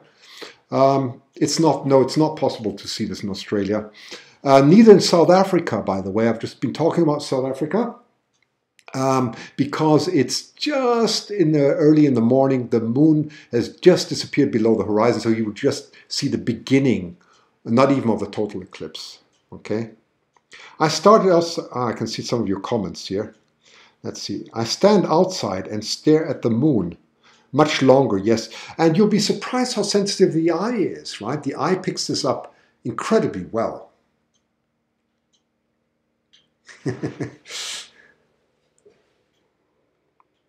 Is the sun cold? No. Okay, so let me just explain what's going on at the moment. So at the moment, this is the filtering of the Earth's atmosphere that we're seeing there. The sun is, if we wouldn't have an atmosphere, the moon would be pitch black dark. I would not be able to show it to you. Absolutely not. It'd be a black sphere, right? But because we have an atmosphere, the sunlight is grazing the sides of the Earth and is refracted through the atmosphere. And at the same time, it's also diffracted, which means it's scattered. It's scattered. So blue light is scattered way more than red light, and the red light comes through the atmosphere, it makes its way and gives the reddish appearance. So the spectrum of the sun is, we're only seeing the long waves, the red part of the sun, and because my camera is fairly red sensitive, that is why we are seeing it much better. So you're having a sunrise and sunset everywhere at the same time and enjoying this magnificent view. That's it in a summary. So that is the effect of the atmosphere of the Earth that we're seeing here.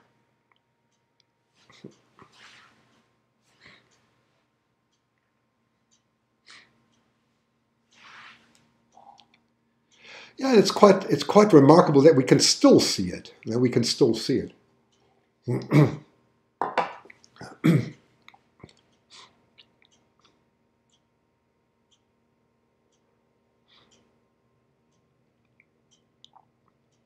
Yeah, it's a wow, and it's of course it's quite dark. We are getting into the very dark phase now. And it's remarkable because this is all from my backyard. Where am I from? I'm originally German, but I was born in London. I grew up in many countries, South Africa and Israel and many other countries. And yeah, I lived in the UK and Sweden, speak Swedish too. And I finally landed up in Vancouver because I like it very much here. And that's why I have this weird accent, a mixture of everything. The sunrise in Europe isn't... Oh, okay. Yeah, in Europe you would see it in the early morning. That's fine, of course. But in South Africa it would be different, right? Yeah, you can just make it... I'm going to just go outside and you can see the moon. You can see my alignment is not perfect. I'm just not following it perfectly. But because I'm at this very big magnification, of course, we see these errors at the moment. So I'm just going to center the moon a little bit back again. So just give me a moment. I'm going to switch out the outside microphone again, and then I can talk to you. Yeah, let's do that.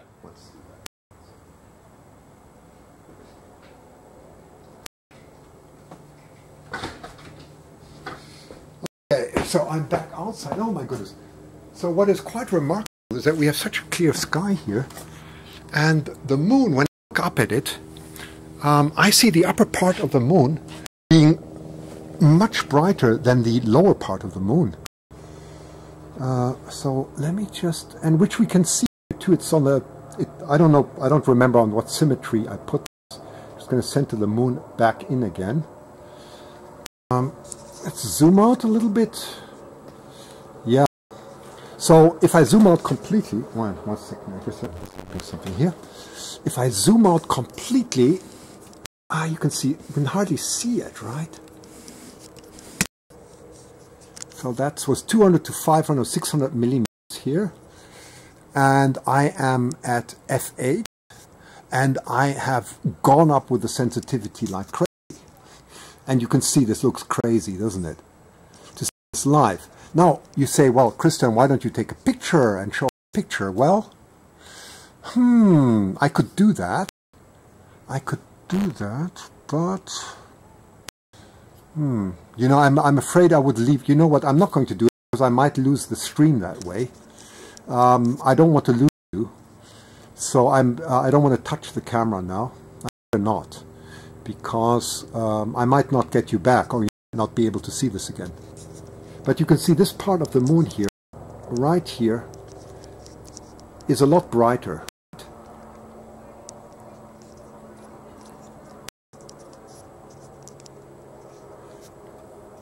I don't think we can even focus this any better. Let me see.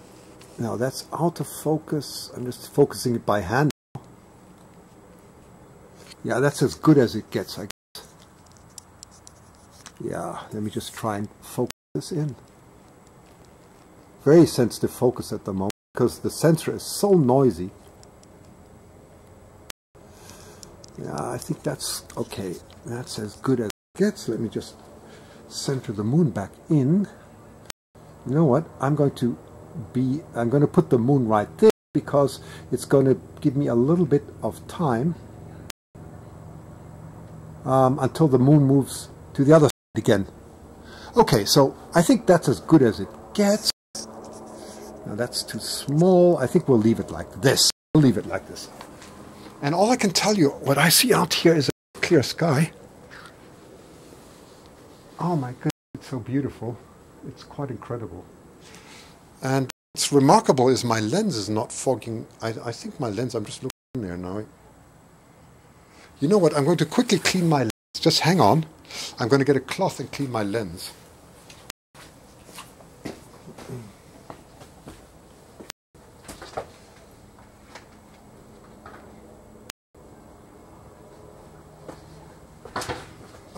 You're gonna see me wiping there now because I think a little bit of dew came there now. So just hang on. This is not the way you should usually do it, but I hope that way we get a bit more clarity.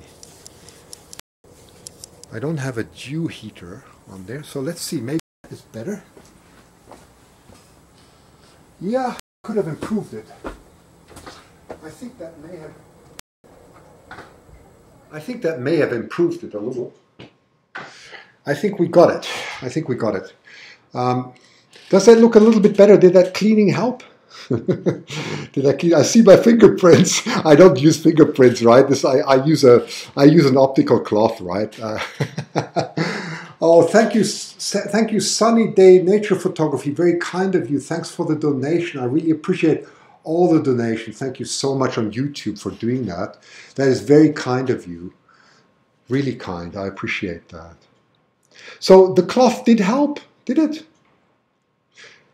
Be sure to follow him. Yes, do follow me, because whenever there's something exciting, I will do whatever I can and whatever it takes. Yes, it did. So there was some dew on the lens, and it looks a lot better now. That's great. So I actually managed to get it better. That is good. Now it's a blood moon for sure, isn't it? It's an absolute blood moon. But I'm seeing...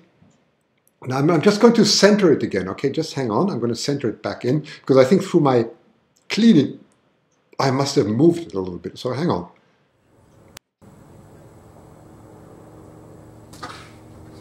So I'm just going to center the lens again, because... let's see.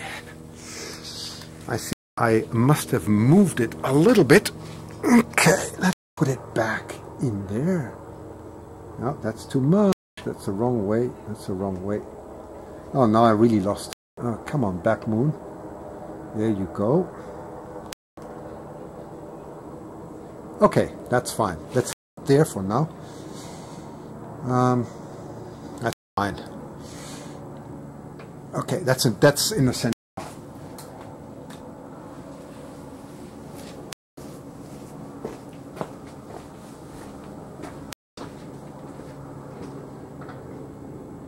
Okay, I'm back inside. Wow, we can still see it.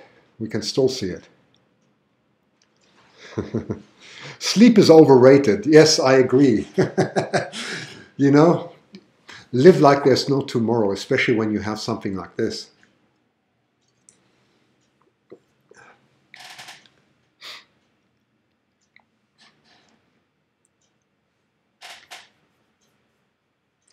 I'm just looking at some of your comments here.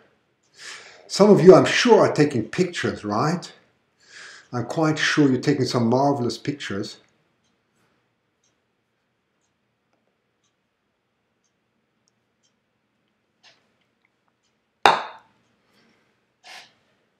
You know what's so wonderful here in Vancouver? It's 9:10, right? If I were in Florida, it would be 10 past midnight already. But since it's going so well, I'm just going to carry on. I'm just going to carry on. And just let's see, you know, I don't even know what the times are when the eclipse is over. Does anybody know how long we are into the eclipse right now? I'm just going to look at some of your advice here. How long are we into the eclipse right now? It's a little cloudy in Los Angeles. Okay, well then we are so lucky. We're just so lucky that we see it. But we should be right in the middle somewhere now, I think. So I'm just going to see your comments here. You're very welcome. These are marvelous pictures. I agree. Let's see if anybody has the times here for me, because I don't want to move my screens too much. UK is 10 past 5 a.m. Let's just see. Halfway. Yeah, well, that's what I'm asking. Are we right in the middle now, or where are we with the eclipse? Yeah, it's about 62 minutes. It started at 11:41. So I'm just seeing if anyone... here we have Cindy is saying 11:41 p.m. Eastern Time, moon will be completely the shadow. So let's just see 41. Let's see what else you say. Moon beginning total is 12:12 Eastern, 12:12, 9:12. Okay. 25 minutes maybe, 12:12, and is the end of its total. Is that correct? Is that correct? I would have to look it up. I'm just seeing what comments you have. Here it says 9:44 p.m. it ends. Okay, that's probably right. So we have another, so we are right in the middle. We're right in the middle now, because it's 62 minutes, right? So we're somewhere right in the middle of the eclipse. So we're going to have another half hour of enjoyment, and then it'll be, suddenly the light's going to come in, which is quite incredible. Yeah, you said, okay, so we have another, so let me just jump there. So we have another 12:12 for Florida, Christian. Okay. Maggie, thank you. Maureen, 12 12 Eastern time. Yes, all I'm asking is when it would end. This is a phenomenon, says Proud Cat Mama of 3, isn't it? Yeah, well, it's a phenomenon that through an error by the airline, I land up in the best place, or one of the best places to give this broadcast. So maybe I should thank the airline for the error. Suppose we can approximately, okay, fine.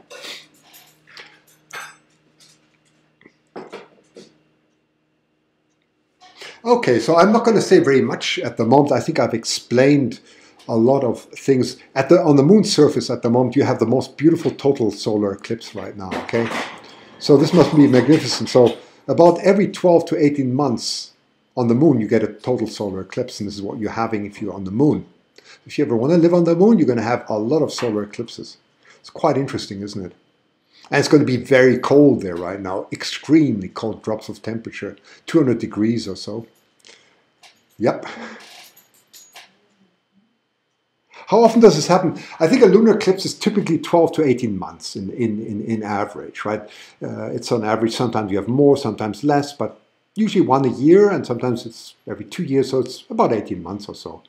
But this type of eclipse where you have a super wolf blood moon is 3 this century, okay? And this is the second one as far as I remember. So that's in January and so on, and a supermoon is rare. That's rare, okay? If you were on the moon, what would you see? Well, you would see the very reddish color, in fact. It would be phenomenal what you would see. Looking back at Earth would be quite incredible because, well, that grazing light comes through the atmosphere. I wish there were a camera on the moon showing us what this actually looks like, right? But you would definitely see the reddish color. It would be quite dark, but that all comes through the Earth, of course. It would be an absolute remark. I would love to be on the moon to explain to you what I would see. But you would see the reddish color for sure.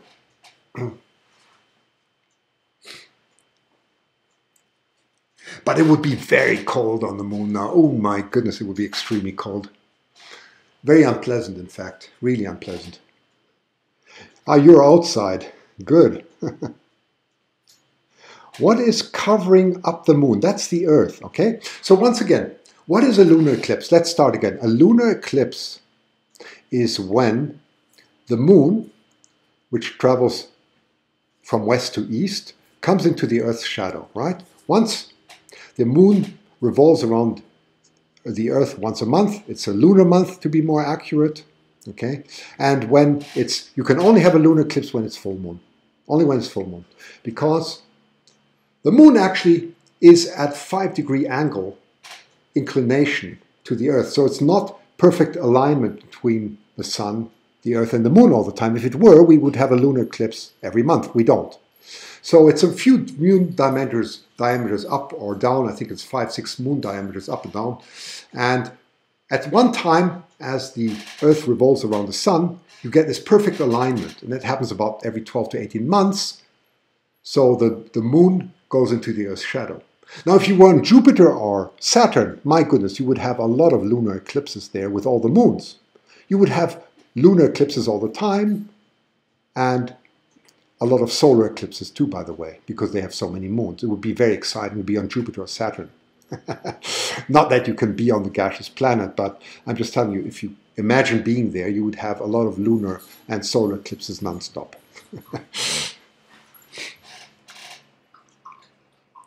Sunlight covers the Earth's shadow. Yes.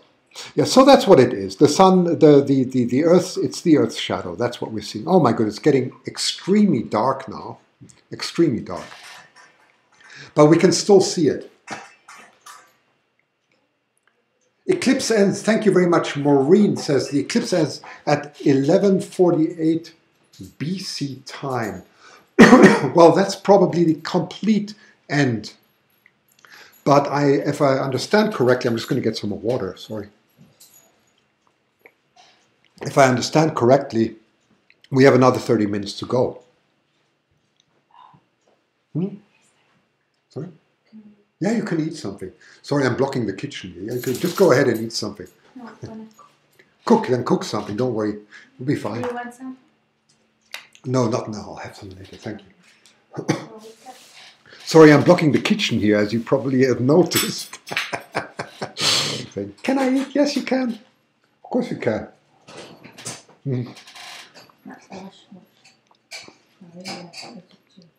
Oh, if the moon and the Earth switched locations. Well, the Earth is the only. The Earth has an atmosphere. So if the Earth didn't have an atmosphere, we wouldn't see that, right? You wouldn't have that. The moon doesn't have an atmosphere. So when we have a solar eclipse, you don't have these effects of reddening. You don't. You have other effects, very interesting effects, but you don't have that.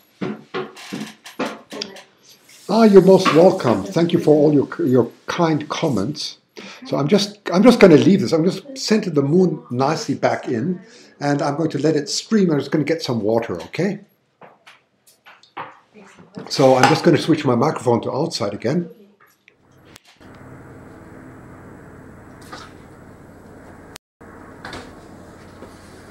Okay, wow, the moon is very dark now, but definitely the one side is a lot brighter than the other side. That's incredible. But you know, the moon at the moment is not going completely through the middle of the shadow of the Earth. It's more the northern part. Okay, let's try and center the moon again. You know what? I'm going to center it like this, because it gives me a little bit of time.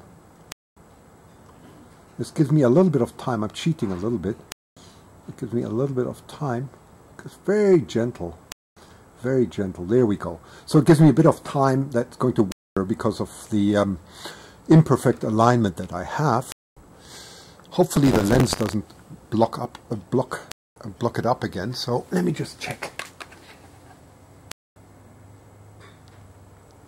Yeah, you probably saw my face. That was a total eclipse. But I think the lens, so it's getting rather wet out here. It's rather wet. But it's really beautiful.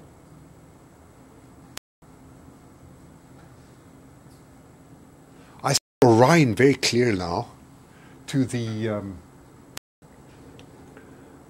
west of the moon. I can see Orion, beautiful Orion belt. I see Sirius quite low.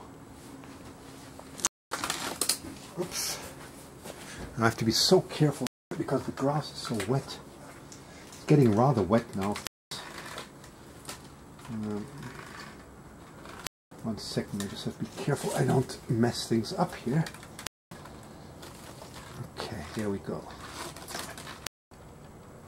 I only have a garden share out here. Let's hope it doesn't, my equipment doesn't get too wet, so I can continue broadcasting this way because it's quite incredible. Okay, so let's see where the moon is there now.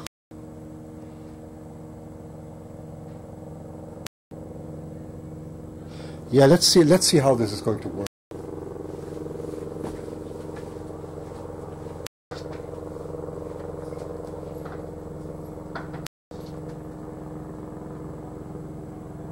Okay, I'm back in the kitchen.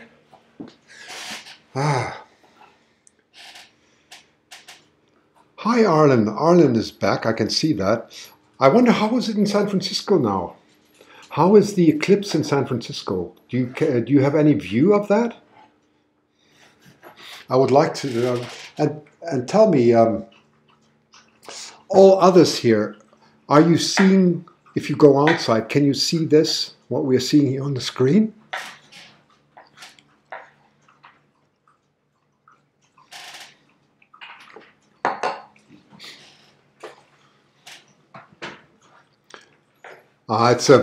It is a wonderful broadcast. I must say I'm also extremely lucky that everything's working so well.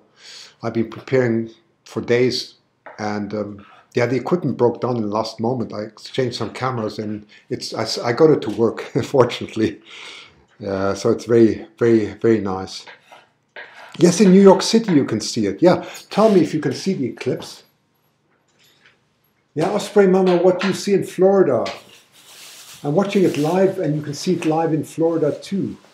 It's dark in New Jersey. pouring rain, says DJ. Oh my goodness. I'm just trying to see your comments. It's cloudy in Grand... Let me just see the comments here. In Grand Forks, right when the eclipse started. Yes, in Southwest Texas, not as red. Yes, of course, I mean, you have to remember that the camera here that I'm using is very red sensitive, which is really helping, okay? This camera is a special astronomical camera that has a high red sensitivity. So we're picking up things that you cannot easily pick up with the eye. And that's why it's quite really beautiful. The clouds moved and I can't see any more. Oh, that's overcast in Cleveland, Ohio. Oh my goodness, I'm very lucky. The bedroom window,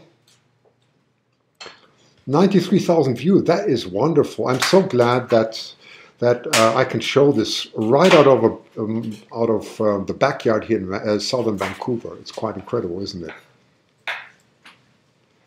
Ah, it's getting light wherever you are. Great viewing in North Florida, very chilly.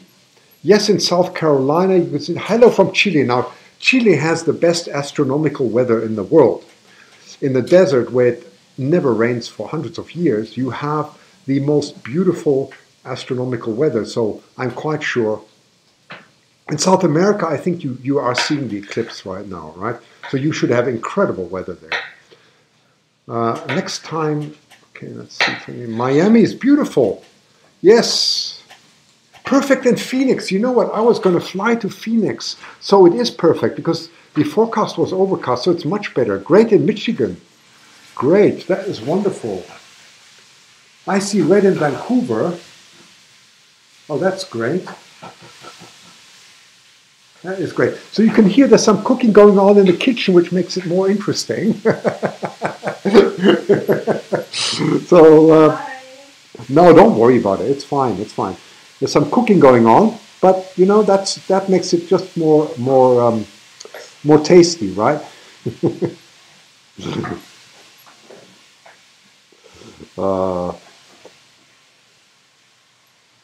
Yeah, I'm glad the equipment is holding up. In New York, can't see the moon from my house tonight. Is that, why can't you see it? Is it because it's too bright in New York, or is it overcast? Did you go outside? Yes, I was outside. What I can do very quickly, if you want to, I can... What's on the stove? Do you want me to show you what's on the stove? Okay, let's... Ah, my goodness. Now I get some complaints here. Let's see if I can get my camera there. You probably think this is all fake. No, this is really... let's see if I can do this. Oh, that was a question mark. What's on the stove tonight? Let's have a look. Ground beef. Ground beef. Okay. 1 second. If I can get this camera to work. Oh, just hang on. Let's see if this is going to work. Yes, it does. It does. It does. So, this is live from the kitchen. This is live from the kitchen. Hang on. It's a little bit jerky, I know. Just hang on. 1 second. There you go. That's live from the kitchen. That's my lovely wife, Rosanna, and that is my daughter, Natalia. And they're cooking, right? So that's going on right now. So isn't that marvelous? That all happens during a lunar eclipse, as you can see. That's quite rare. Wonderful. Okay, and it smells very good. That's something I can't share with you at the moment, but it smells very delicious. Okay, so let's get back to the eclipse. There we go.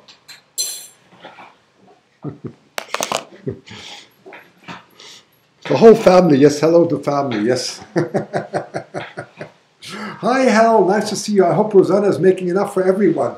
Yes, we only have 437 at the moment on YouTube, and we have 460 at the moment on Periscope, and then we have, let me check what's going on. We have a lot of people, 101 also on. So that gives about 1,000 meals. I think that should just be fine, yes.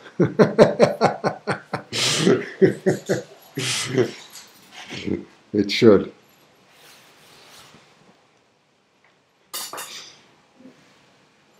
Long Island, New York, the moon is high. Oh, beautiful, and very red. That's great. This is so cool. So yeah, so that's a live view. The camera is amazingly picking up this, you know, this phase like that. And I can't wait for the first light to come in again. How long does it stay red? Well, I think it should be maybe another, no, another 10, 15 minutes. Let me just check if I can see the time somewhere.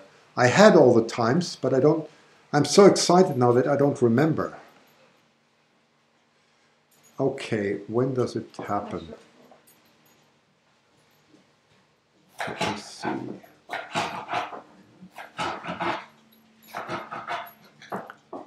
Total eclipse ends at 9:43 p.m. Okay, so it's only another 10 minutes, 13 minutes. Okay, we've got another 13 minutes. That's it. Another 9:43 p.m. So another 13 minutes, and then it's going to be exciting to see. You know, to see the light coming right back in.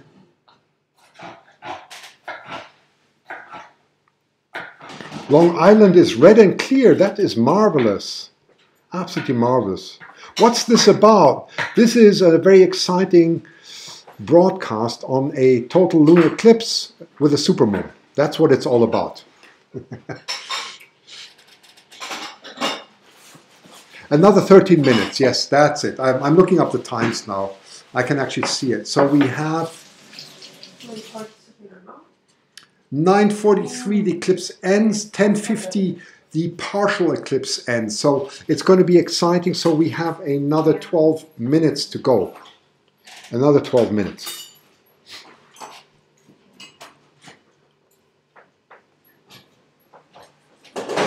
Look like it's getting bright at 4 o'clock. Yes, you're absolutely right.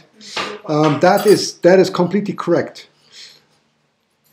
So of course, as the position of the Earth changes in relation to the Moon, that is rushing through the Earth's shadow, you can start seeing the differences, right? You can see that, absolutely. So let me go outside and let me try and zoom in there now. I'm going to try and zoom in at, so someone just said 4 o'clock. So let's try and do that. I'm going to put my outside microphone in and just switch off this camera. And okay, I'm going to go outside.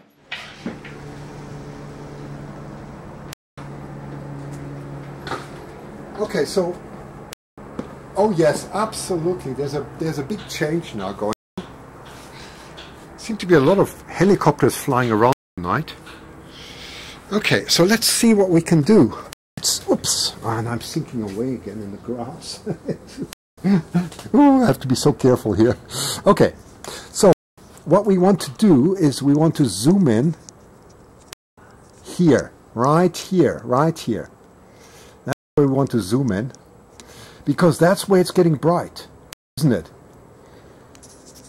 So now that's not really nice because our sensitivity is so high, but very soon I can put the ISO, which is the sensitivity of the camera, right back, and then it won't be so noisy anymore. It's completely clear here. It's just humid, that's all. So I just have to be careful that the lens doesn't fog up. I already put an extension on to reduce the thermal gradient, but it should work.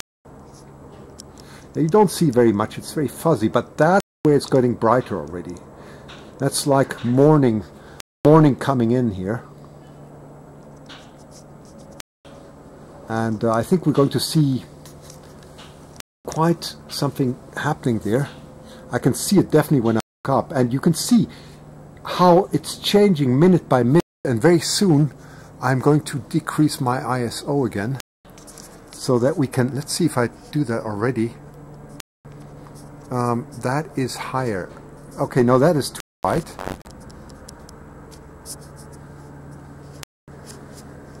Okay, this is 12,800 at the moment. That's where the camera is not very noisy.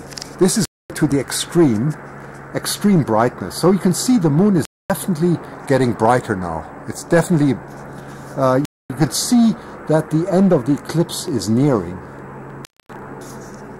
It's definitely nearing. And if we zoom in right to there, and I decrease the ISO, there we go. I'm doing that, so let me try and get the focus a little better. I'm going to try autofocus now. Now you see that it doesn't... Poor camera can't do this. It's too much. Okay, I'm doing it by hand. More or less. But you can see it's getting brighter there, right? Look at that. Look at the beautiful structure here that you can see already. It's definitely getting brighter. So let's lighten it up again. And there we go. That is on 2. Oh, that's getting really bright, of course. If I put up the sensitivity, you can see that. Oh my goodness, you can really see every minute now how it's getting brighter and brighter. So I'm going to stay out here now. I'm not going to go inside because you can probably hear me very well.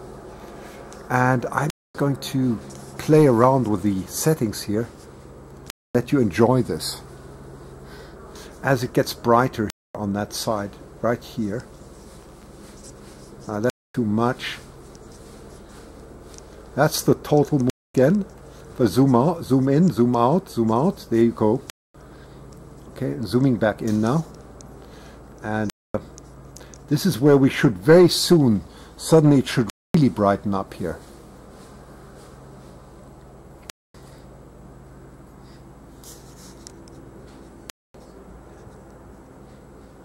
Let's see how centered the moon is. Okay, I just need to recenter it. 1 second. There we go, that's better. Okay, that's centered nicely. And let's go back to the outer side. And zoom in again. There you go, there you go. That's going to be the grazing angle where the sun is going to go right past the Earth's atmosphere. Right there, right there.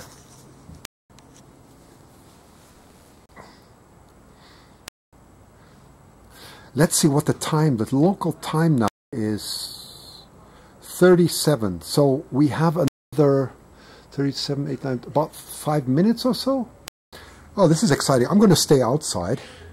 Let me just check if you can hear me. I'm just going to run in quickly and make sure you can hear me because you probably can. And I'm just going to check.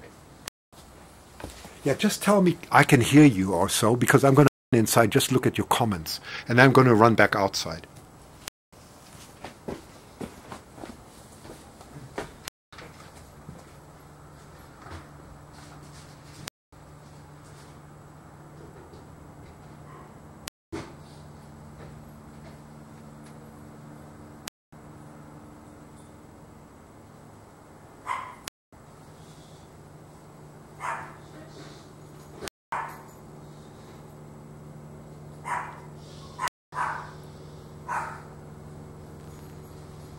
Yes, okay. Okay, you can hear me. Okay, great, great. That's wonderful. So I just saw that you could hear me. When I look up now, I can already see that it's brightening up. So I'm going to stay out here and, you know, and really have you enjoy this part when the eclipse ends and the, you know, you can see just this incredible part here. I mean, look at the colors. Isn't that marvelous? It's absolutely marvelous.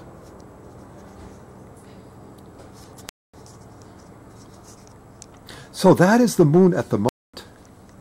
Okay, let me just center it again.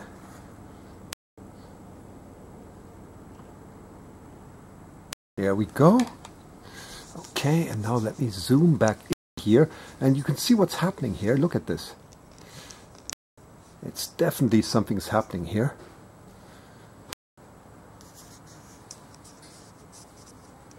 Yeah, it's no use zooming in too far because, well, you can see that. Wow, I'm just going to try and focus it because now I have more light. I can really focus, fine focus it now. Yeah, there we go. You see how the light is already increased, and very soon I can get out of the noise of the camera as the light increases here. It's just marvelous.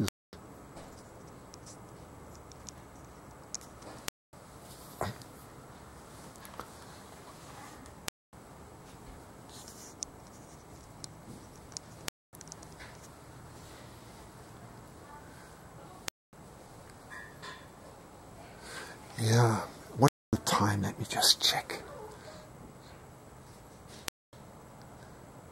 Wow, what a view! What a view. So it's 39. So I think we have another 39, 40, about 4 minutes. 4 minutes, and there should be a drastic change happening here.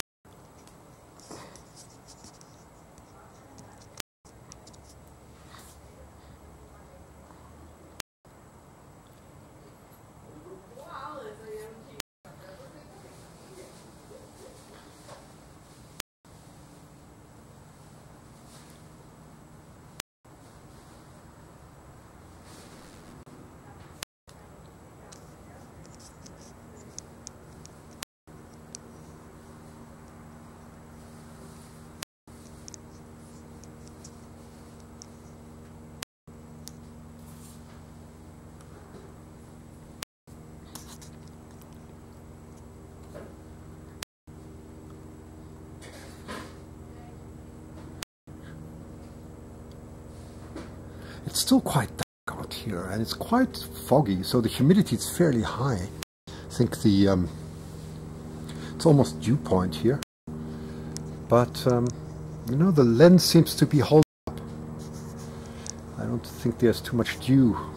I've put an extender on to reduce it, but yeah, should be happening very soon. Another 3 minutes.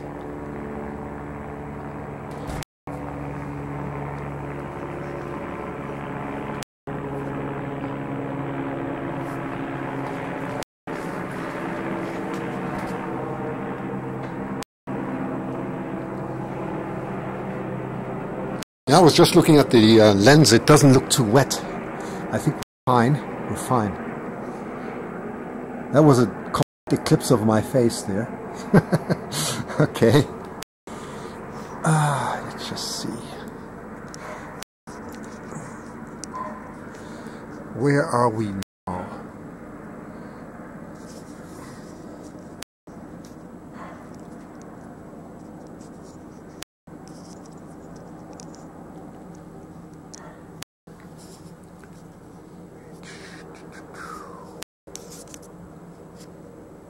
Yeah, if I brighten it up completely,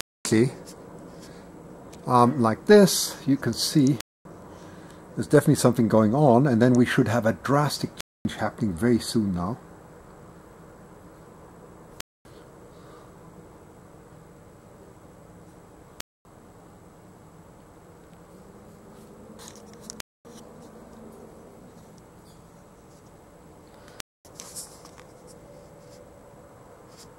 I'm bringing the sensitivity down a little bit to reduce the noise.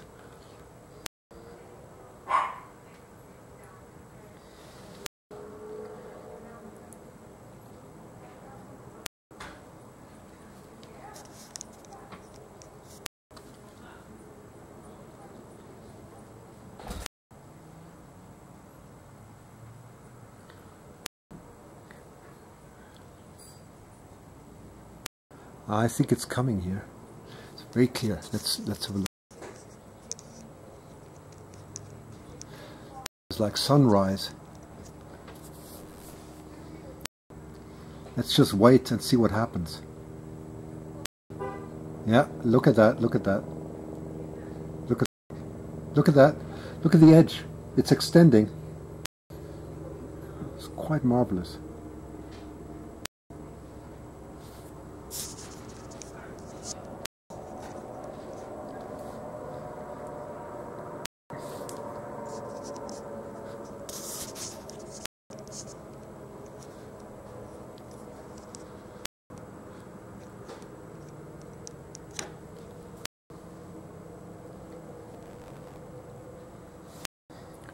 Gonna center it again.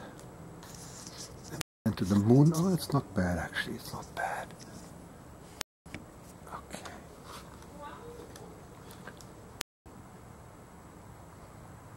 There we go. That's fine.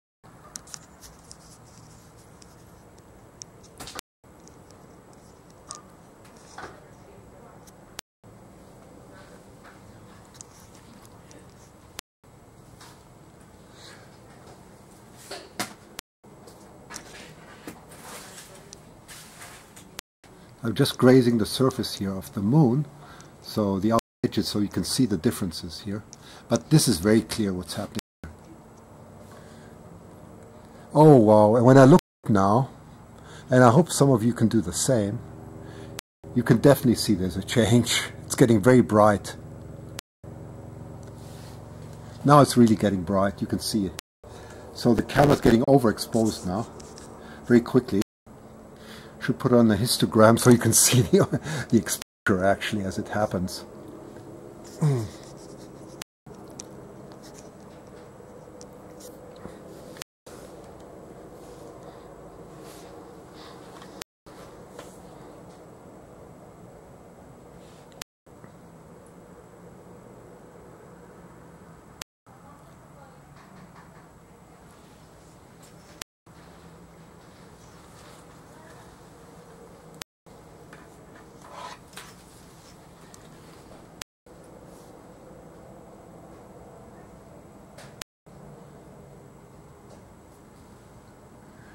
Let's see what the local time is. It's 9:45.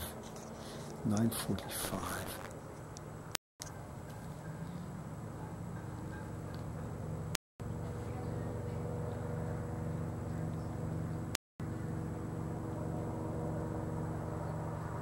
Quite spooky if you look at the moon directly. Of those of you who can look at the moon, you will see that the one side is really lightening up now. And because of the shadow being rather fuzzy, it's not so extreme like with a, with a solar eclipse where it just lightens up. Of course, very drastically. This is much smoother.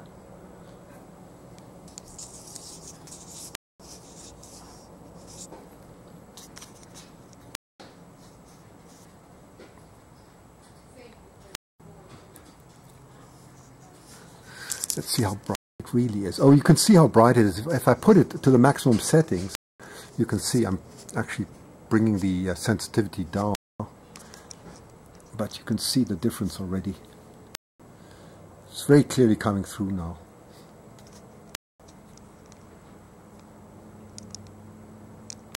See the rest of the grazing surface here.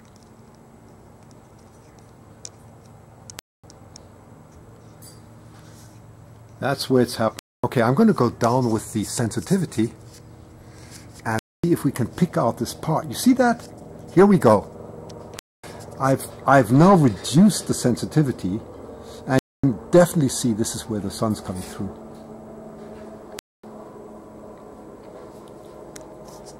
So that's what it looks like at the moment.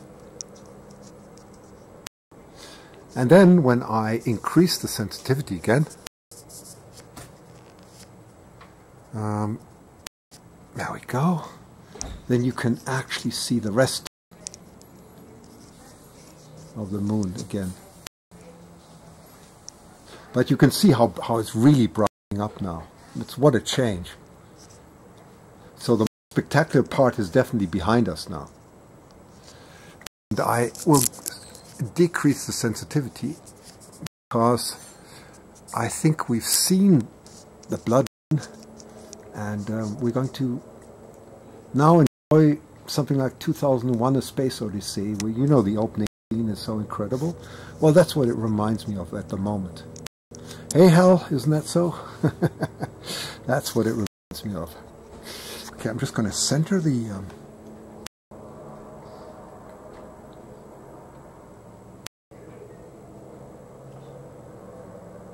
there we go. Yeah. Remarkable.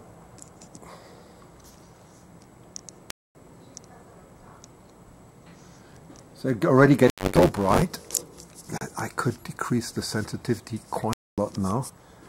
I'm going to 12,800 ISO for those of you who are photography fans. Okay. And you see the difference now. Quite apparent, isn't it? Let me just center this more and then I'll go inside again, because I think we have really seen the best part.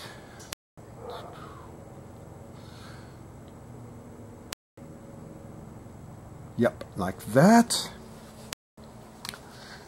Yeah, my goodness, if you look up now, you really see how it's lightening up. It's beautiful, absolutely beautiful. Okay, so I'm just going to go back inside.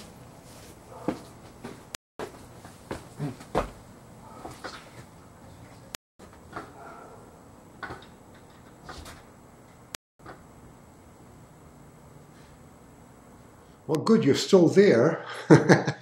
I've been through the critical part, just adjusting it backwards and forwards so you could enjoy this. You're almost welcome.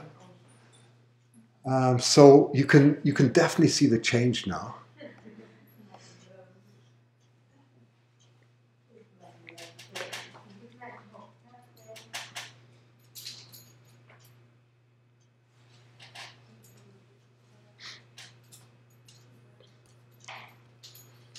So let me just get back in on the screen. Okay. Yeah. This is amazing, isn't it? Well, you're almost welcome. I'm so glad.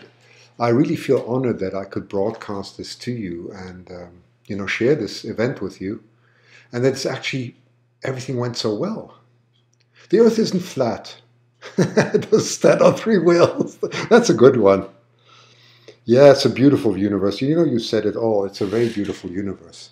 Look how bright, isn't it? And now you can really see it brightening up. You can still see the reddishness, but very soon, you know, I will turn down the camera sensitivity quite a lot. DJ28, you're most welcome. Let me just see where some of my, let me just see, where are we? Facebook. That's all going very well. Susie, Kathy, Karen, Michael, and so on. So I really hope you enjoyed this. This is, you know, obviously the most spectacular part is over now. But you can see how quickly it is brightening up. You're the best, and featuring Periscope. That's wonderful that they did that. And I'm glad I could, you know, I could bring this to the world. It's just such a privilege. It's an absolute privilege. It's worked out so well. Has it reached totality? My friend, we're out of totality, unfortunately. We are on the reverse now. And we're very soon going to have a full moon again. Very soon. You can see how quickly it's happening now. And again, note the fuzzy edge of the shadow, right? It's not a very sharp shadow. So, yep. Yeah, if you want to, I'll just keep it running. I mean, that's fine with me. I'm really happy to see that this is, you know, that we could give this from Vancouver, which is the most unlikely place to give a beautiful lunar eclipse like this.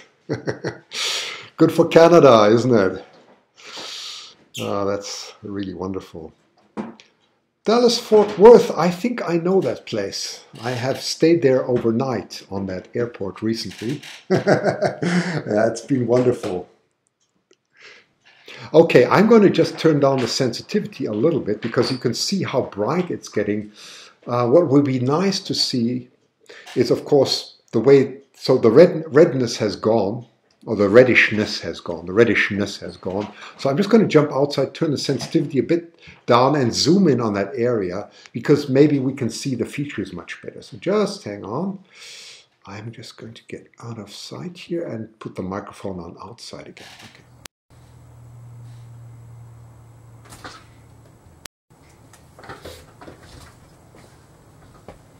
Okay. So I am going to try and zoom in there. Let me see, let me flip the moon back into the center. There we go. A little bit more, because that saves me time later. I don't have to run out. So now I'm going to turn the sensitivity down. You see, that's this way. 8,000. Okay, for those of you who are photography fans, I'm going to 3,200 now. Still extremely bright, as you can see. And maybe we can, okay, I'm going to go down further quite a bit because what I'm going to try and do now is focus properly. Yeah, it's very fuzzy. It's rather fuzzy, isn't it? Yeah, it's interesting. But that looks like Space Odyssey 2001 to me. Just incredible. And we're going to see that brighten up very quickly now. So I'm just going to leave it like this. It just gives us a different view. It's beautiful, isn't it? Looks like a partial eclipse now. I zoom out. That's what it looks like.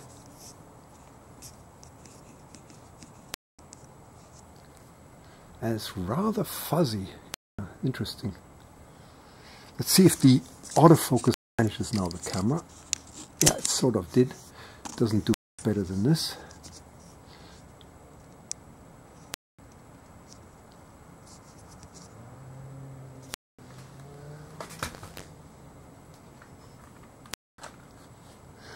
And it still looks quite reddish. If you want to see, let's go back and prove to you that the rest is still red. So I'm going to just turn up the ISO again. Oh my goodness, look how bright it's become.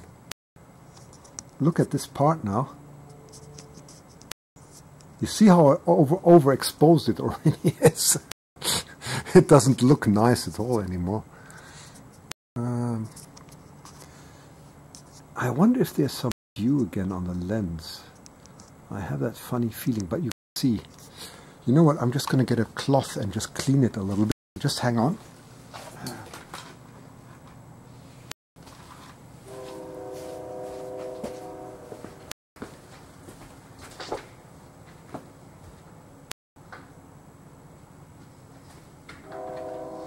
So I'm just going to clean off the dew, so you're just going to see nothing now. Because I think that's part of the reason.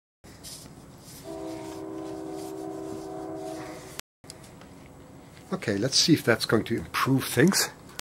Let me have a look and see if we can focus better now. Yeah, it looks rather hazy, doesn't it? Yeah, you can see the richness, all right. But I think it's already getting quite, you know, it's getting a bit foggy here, that's why. Okay, well, that's why I can't see the reddishness so well anymore. So let's go down with the sensitivity again. Well, we tried. And make it really look great. Like a wonderful movie now.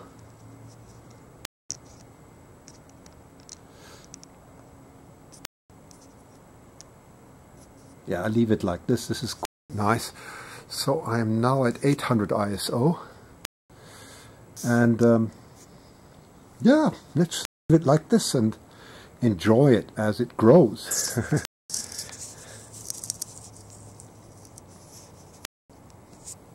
Okay, I'll get back inside. Yeah, it's quite, I think it's quite misty suddenly, but you know what? It's all worked out. It's all worked out.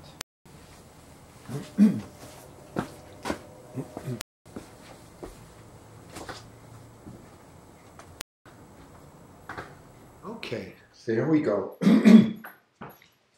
It all worked out. How are the comments doing? Everything okay? Gonna get back in. It's nice and warm in here.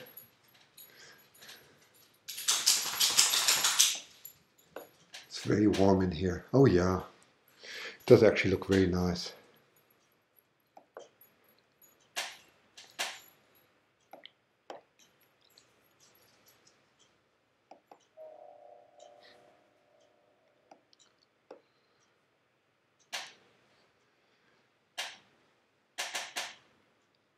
This is very much live. I'm doing all the camera adjustments, everything live, okay? Very much live, yes. And I think you heard me out there. It's almost over. Well, let me just look at the timetable here. Let's see what we have. We are now at 3 minutes to 10 local time. So, until the partial eclipse ends at 10:50, okay? So in 50 minutes it's over. right?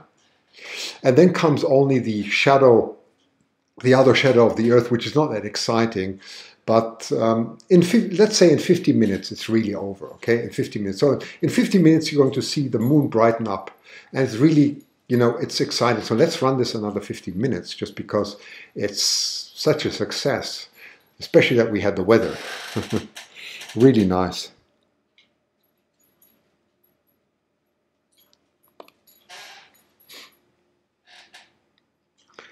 Thanks to fellow Canadian, you're very welcome from Toronto.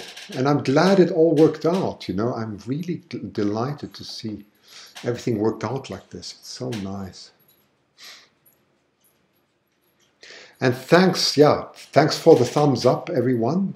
That really is very nice. And yeah, if you haven't done it already, subscribe, you know, subscribe. And whenever I have something exciting like this, I promise I will broadcast it. So it's very nice, and it's an absolute privilege to be able to do this. Has been hot in Australia, I heard that, you know. I heard in Australia it's been extremely hot, 42 in Perth. I have heard that in Bathurst, where one of our telescopes are from iTelescope, they had 47 or so. I mean, it's unbelievable. I have never, 47 Celsius is, somebody can convert that quickly to Fahrenheit. Is that 120? I'm not even sure. That's a crazy, absolute crazy temperature. I'm just going to quickly show you the equipment. Hang on, that's what I can do. Let me just see if I can go live again here with my little camera. Okay, what I would like to do is this is a little bit jerky, okay? It's a little bit jerky, but I'm going to switch off the outside microphone again because I just want to show you what my setup looks like. So what we see is two computers here. The left one is a Mac, the other one's a Windows. And they run. I can project the one screen to the other, and with the Mac, I do the live broadcast at the moment through Wirecast, which you're looking at.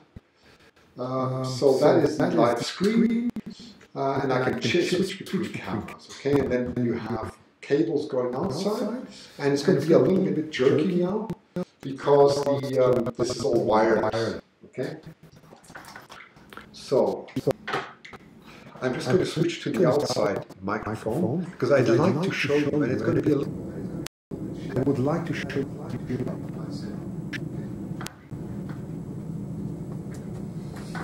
Okay, I have an extremely strong light here. Which I could lighten up a bit more even, so you can see this. Just brighten this up a bit. Yes, okay. I'm really going to brighten it up. Look at that. Okay. So maybe, I don't know how good the Wi-Fi is, but you should be able to hear me through the other mic. But that's my setup, okay? That's my setup. So you can see that's an equatorial mount, okay? And I haven't got it very well aligned, so the polar alignment isn't very good. And yeah, you can see there's the moon. There's the moon, by the way. And you can see how foggy it is.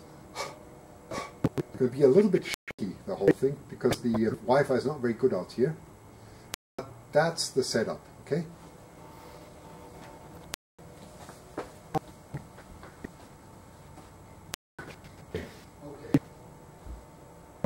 I think that came across. Sorry, I was saying I think that came across, so you could see it, and you can see how the moon is. You can see how foggy it is outside now.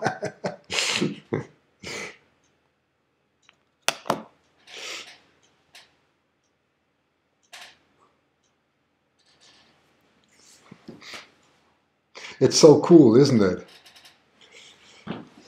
Yeah, the setup is really simple in a way, because you know, those of you who have telescopes, that type of setup you can buy, and I just put my Nikon lens on it because with that I didn't use a telescope. I think with a lens I have more flexibility actually, and I could really show you parts of the moon, especially in the red phase. That was absolutely exceptional, and it's something I can just build up, you know, in a few hours.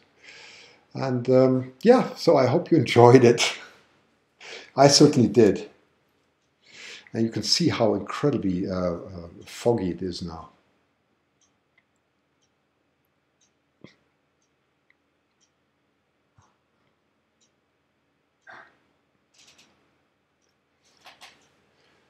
But it's quite nice to see, you know, the structure of the moon. I didn't expect it, but you can see the curved shadow, of course, very, very clear now. That the Earth is casting on the moon, as the moon now leaves the Earth's shadow.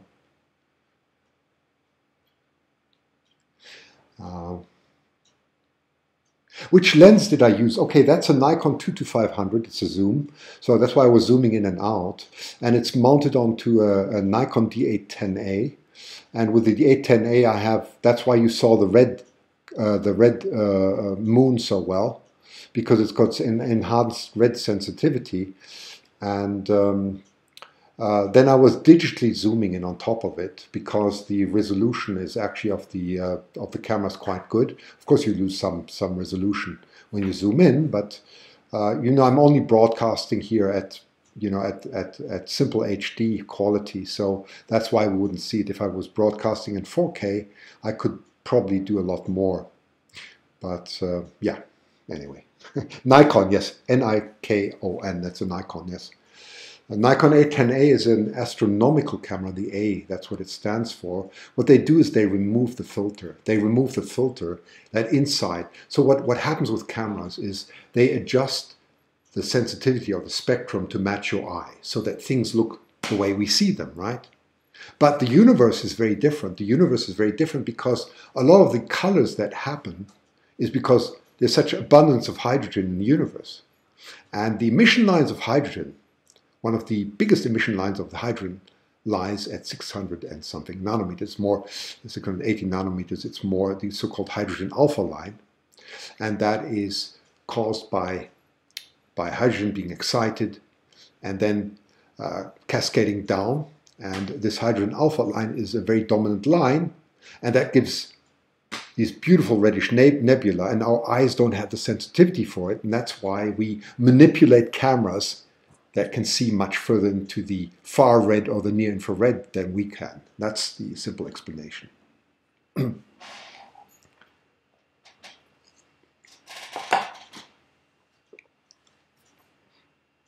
Of course, you can do the same with Canon. I'm not a Nikon seller or anything. It's just, and you know that, by the way, they have special shops that remove filters. You can do that with a Leica, you can do it with a Sony and whatever. If you have that filter removed, which you can do, then you can do it with almost any camera, right? It doesn't have to be a Nikon or anything. The moon is now emerging out of, yes, Hal, it is. And it's, I mean, what I really love here is the curvature. You know, the curvature is incredible that we see. It's absolutely remarkable the way it's evolving. You can see the craters and everything. I didn't imagine it to be like this. Of course, we have a lot of humidity at the moment in the air. So that is part of the reason why it looks, the focus seems rather soft. Which zoom lens? Oh, that's a Nikon 200-500. But you know, I would have loved to have my 800, but it's in repair. I could have really zoomed in. That is the sharpest lens that I know. Canon also has an 800, by the way. But it's the combination of the lens and the you know, and the camera that really makes out the quality, a very good quality. As we could see, the 2-500 is very good. I think it's f5.6. It runs at, yeah, I think it runs at f5.6, and because I put a 1.4 teleconverter on, we're running at f8. So that comes to 500 times 1.4, that's 600 and something millimeter lens. That's what we're looking at. That's a magnification of about 12 times, right? Divided by 50, and then you multiply that, when I give the magnification on top, by the magnification factor, so we can easily magnify 30 to 50 times. And the nice thing is that the camera, by the way, is stabilized, which is very nice, so it doesn't shake, which is very nice. if you want to do that with a telescope, they are not. The image stabilization is not there, so you have to have a very stable mount to achieve the same thing. So I'm doing a little bit of cheating here because I'm making use of the the image stabilizer that the camera has.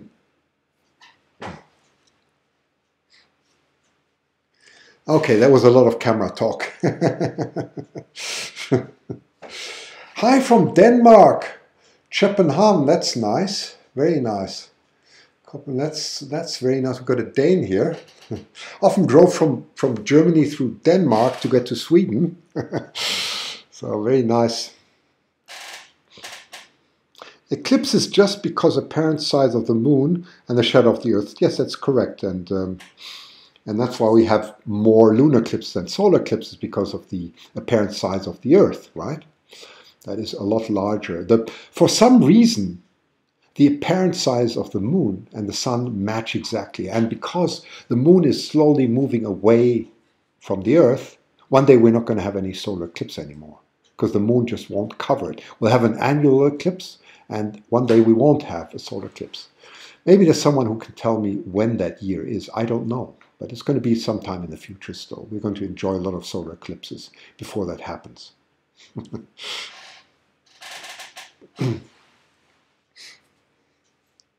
Why does the moon affect the tides? Okay.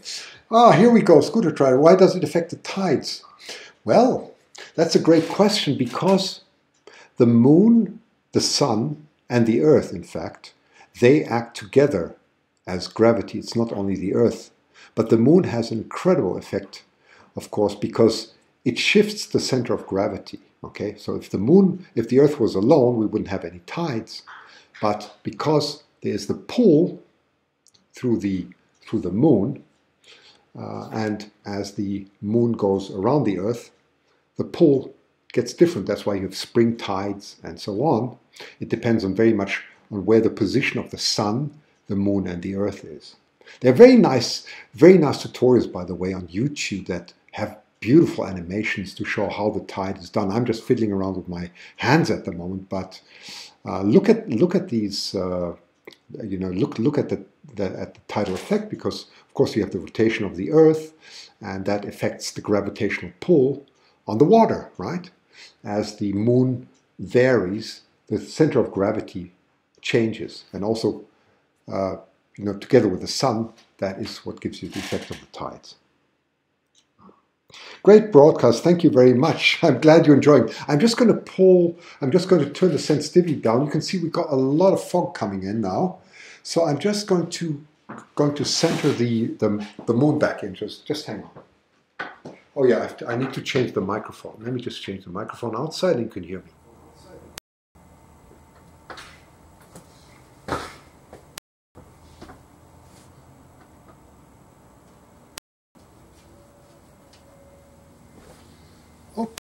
Outside again, and it looks very hazy. That's what it does. And that explains why we have such soft focus at the moment, and my camera looks rather wet. So let me just move this back in first.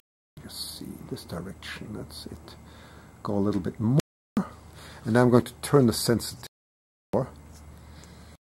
What happened there? Oops. Wait a second.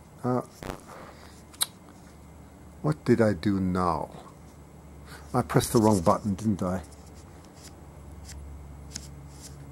Yes, I did. 1 second. Okay. That was the wrong direction.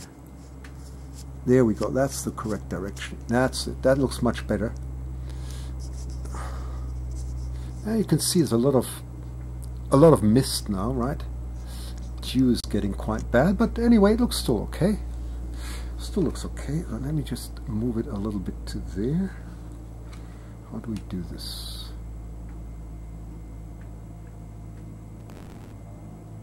Okay, then I have a little bit of time.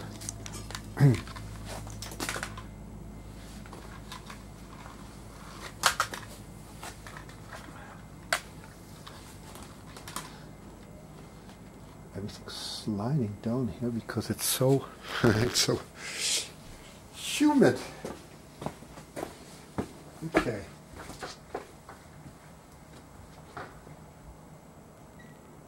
Okay, there's the microphone is back. There we go. So we can enjoy that a little bit. From Indiana, the light is shining on the west side of the moon. Yes. Yes. That's quite incredible, isn't it? That is fabulous shot, isn't it? Yes, it is. It is. It's very nice how you can change the sensitivity of the of the camera to give you such such very good contrast. Thank you for your broadcast. That's very kind of you. That's fine. Spectacular. Eastern Tennessee. That's very nice. I hope you had. Excuse me. I hope you could. I'm just going to get some water. I hope you could also enjoy this yourself. So just hang on.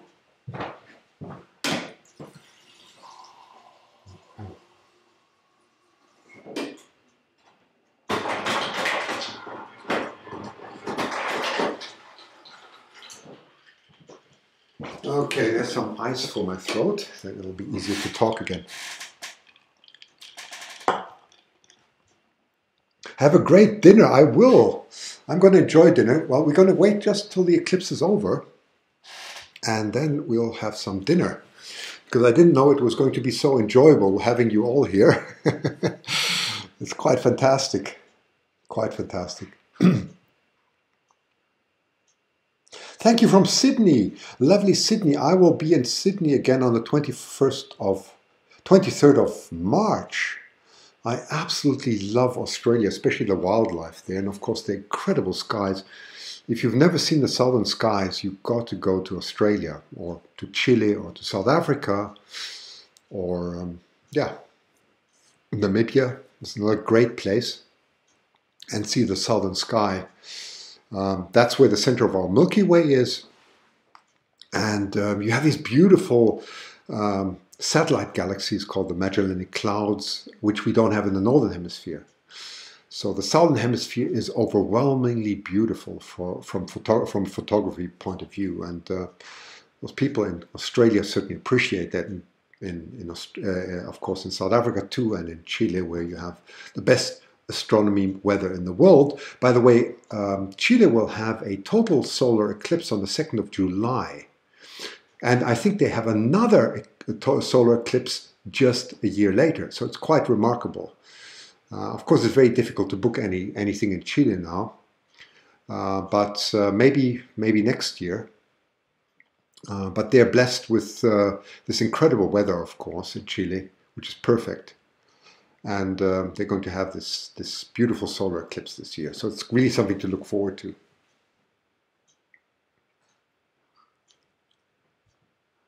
Thank you, Sunny Day Nature Photography. That's very kind of you. Seen from Norway, the sun. Ah, right. Norge, where are you in Norway? That is wonderful. Very nice. It's, it's so great to see all these comments coming from all over the world. It's it's really wonderful.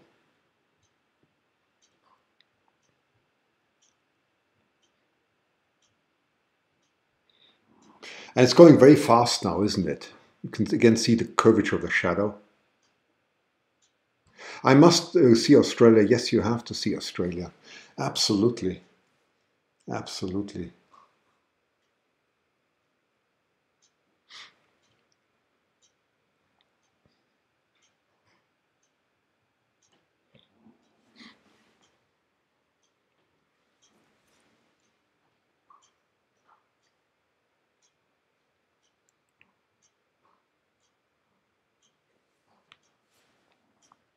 Good evening from Texas. Well, I'm sure in Texas you have a marvelous view too right now. And I was amazed to hear in Phoenix, Arizona, they have one too. I mean, Arizona is usually the best place to go to, or one of the best places in the States, I guess. New Mexico, Arizona, Texas, very blessed with very dry climate. I'm glad that Phoenix actually got, because when I was looking 2 days ago, it looked like Phoenix was going to have not such good weather, but everything seems to have changed, which is wonderful. And you're in Florida. Florida was the same, right? Many thanks from Florida. Good night, everyone. Well, good night to you. Yeah, it's getting very late in Florida now. It really is. Are you Captain Kirk? Yeah, I wish I were. I wish this was the Enterprise. I feel more like Space Odyssey 2001 because that's what, I mean, you know, if you've seen Space Odyssey 2001, that was the best science fiction movie in my opinion. This is my opinion, okay? Ever made. It's probably the movie that has influenced me more than any other movie has. It's just a remarkable piece of work from Stanley Kubrick. I don't know, I've never seen anything done like that again. You know, I don't like sensational science fiction movies very much. I just simply like the way it was done, and I'm sure some of you who've seen this movie will agree with me.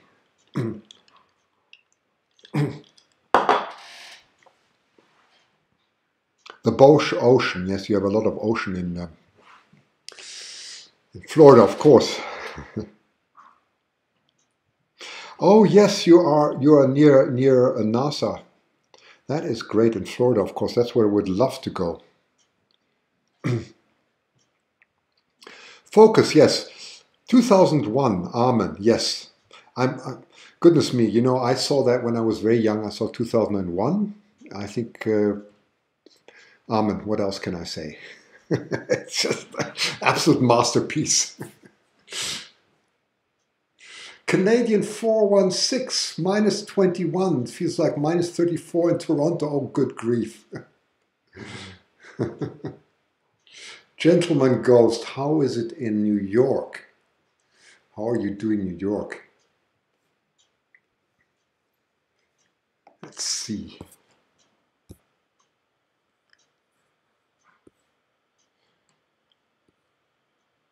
Oklahoma, Kathy Shoemaker on Facebook in Oklahoma. You're most welcome. And sorry I can't see all the Facebook comments, by the way. The reason is that Facebook doesn't have a very nice way of scrolling back. I can scroll back very nicely on Periscope, and I can scroll back very nicely on YouTube, and I can follow a lot. But Facebook, for some reason, doesn't have that. So you know, I missed so many comments, unfortunately. So my apologies, but I can't change that. And yeah, wow, the moon is really brightening up very quickly now. I'm just going to recenter the moon again, so let me just do that quickly, adjust my poor alignment.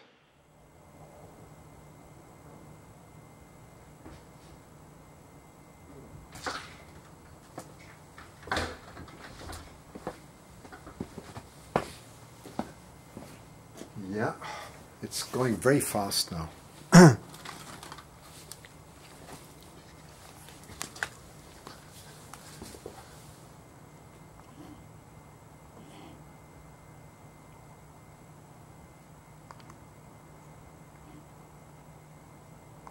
Okay, whoops, that was the wrong direction. Hang on. What am I doing? What am I doing? Okay, let's see if we can get this better.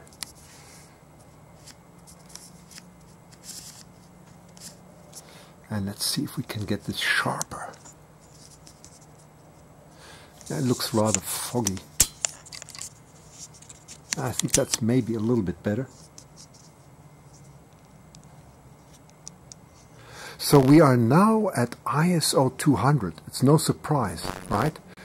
So I've got the ISO sensitivity. We were at much further than 12,800 when we had the supermoon. So we've gone, my goodness, we've gone, let me just work this out, my head, 30, we must have been about 40,000 ISO, and we are now at 240,000, 400, 200, so a factor of 200 less sensitive now, somewhere around there.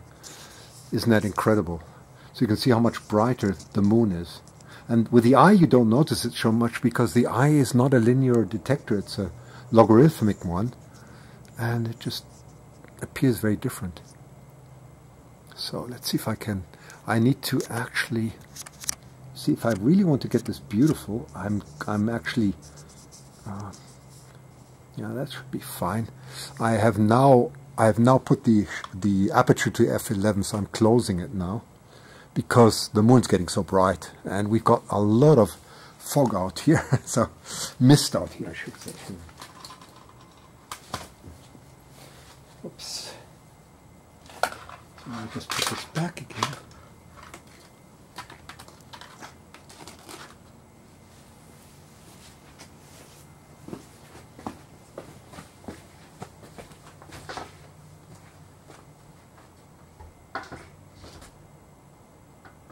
Okay, that looks a lot better, doesn't it? That looks a lot better. Oh yes, it actually looks much, much better. That's I think I got the adjustment very nice. ISO 200, yes. So and now I've really closing the aperture because the moon is getting so bright, but actually it looks quite beautiful now. It does. I will let it get it full. Don't worry. I'm staying here till the bitter end when we have a full moon again. When we have the supermoon back. Of course I will. I will. Promise. Unless something breaks down here, which can always happen, you know.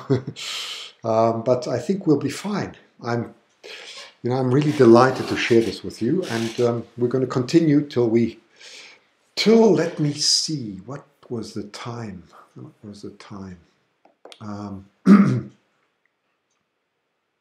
10:50 local time. So that's that's about 25 minutes. Yes, so we're going to run this another 25 minutes. That's fine. And most of you, my goodness, especially on the East Coast, excuse me, on the East Coast it must be getting really late. For here in Vancouver, it's nothing, right? It's 10:30, 10:25. So we've got another 30 minutes, and then, yeah, we're back to where we were. You're almost welcome. So yes, we'll let it run, no worries.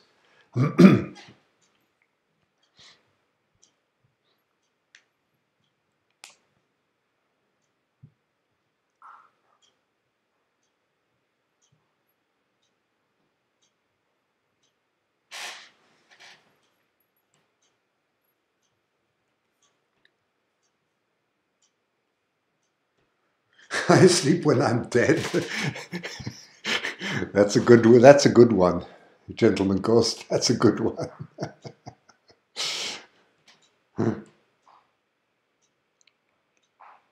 Arizona. Yeah, how is the weather in Arizona? I'm quite sure it's nice. Astronomy talk, please. Yes, I agree. Well, let's talk some more astronomy. By the way, the setup that I have outside is very simple. What you have is you have a counterbalance, and you balance the system. You probably see these gimbals for cell phones. It's exactly the same. You just balance the system so that the motor, the motor has very little resistance, and you don't need much torque to drive it. So you balance your system well, and you can track in two directions. With that type of mount, I can change the declination, and I can also change the azimuth angle. Okay, so as the Earth rotates, I can change both that angles. And once you fix it on an object, because if you have a perfect alignment, it just rotates around one axis. That's the principle of almost all, whether it's a German mount, equatorial mount, whatever mounts you have. It's the same, except if you have a so-called alt-az mount. That gets a bit more complicated, by the way. With an alt-az mount, you need a so-called field rotator if you're doing imaging, because everything's rotating.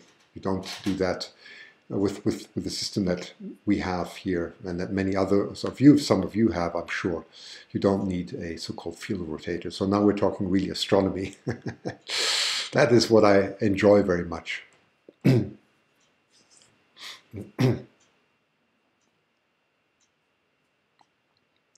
Where do you get a gimbal for a good price? A good gimbal, you know what a good gimbal, I'm really not running a show here, but the DJI Osmo, I think it's called the Osmo, isn't it? Is a very good one. It's a very good gimbal, and it costs about 110, 120 US dollars. I really recommend that. It's absolutely superb. They've come a long way now. The prices have gone right down.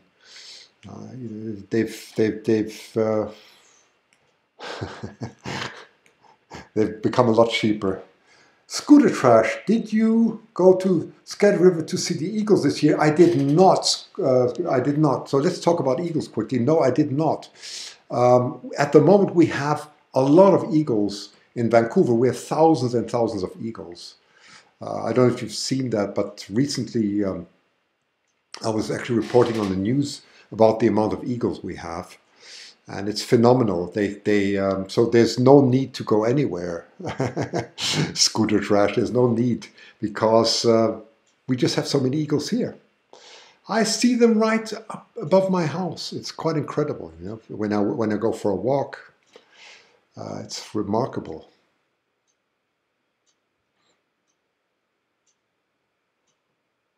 Loving the eclipse commentary from the UK. I'm very glad. Well, you know, you have Brian Cox in the UK, who does excellent, absolutely excellent astronomy broadcasts. And of course, you have on the wildlife, you have no other than David Attenborough, who completely rules, and there's nothing that comes even close to David Attenborough's comments. In my opinion, again, it's all my opinion, okay? But I mean, what can I say about David Attenborough? Just absolutely incredible. Are they ill eagles by you? Yes, you know, they have on Vancouver Island, there have been 6 poisoned eagles. Okay, so there have been, yes. I don't know the whole story. I have to talk to eagle biologist David Hancock tomorrow. He'll tell me more. Good night, DJ Lionheart. Very, very nice to have you here, and friends. So I'm going to stay here right till the end, okay? Can you name the planets and constellations when free? Yes, yes, yes. But you know what? You can look them up, all the planets and the constellations, Mercury, Venus, Earth, Mars, and so on. You can look them up. And you know what's much more exciting? I once gave a broadcast where I showed Jupiter and Saturn live with my 800mm lens, okay? And plus the moons, you know, we could see the moons of Jupiter, and we could see the moons of Saturn. And I would love to do that one day again, okay? So yes.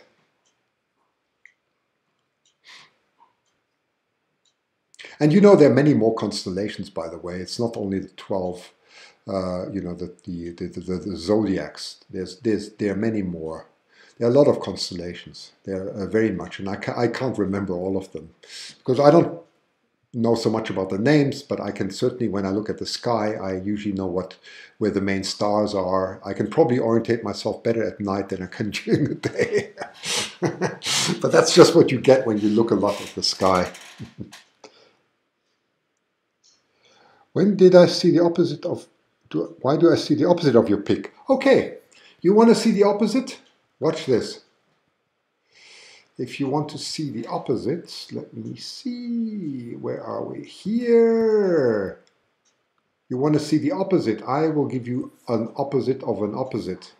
If you want anything, we're going to rotate this in any way you wish. How's that? How's that for a change? I can mirror it in and flip it and do whatever you want. Okay. So now we have a new view. It doesn't matter. There's no up and no down in this, okay? And if you look through a telescope, telescopes usually don't invert the pictures. Binoculars invert the picture, okay? So if you say, hey, Christian, I'd rather have that on the left side or the right side, that's not quite my taste. Well, that's fine with me. We'll flip it in any direction. Okay? You love it, okay? Isn't that fun?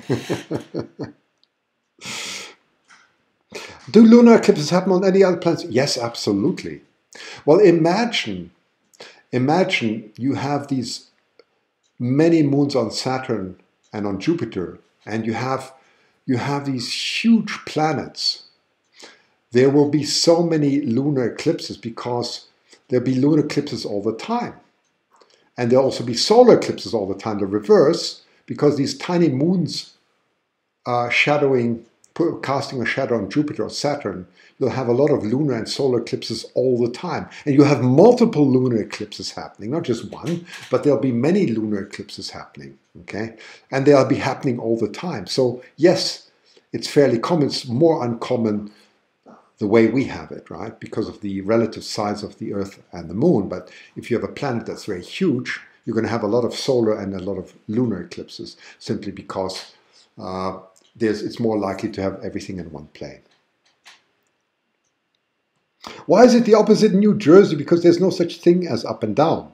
And I don't know what you mean with opposite, but we can rotate also. Let's flip it this way. I think I haven't done this one yet for you. How's that? We can flip it in X, Y, and Z direction. Anything you like. Okay?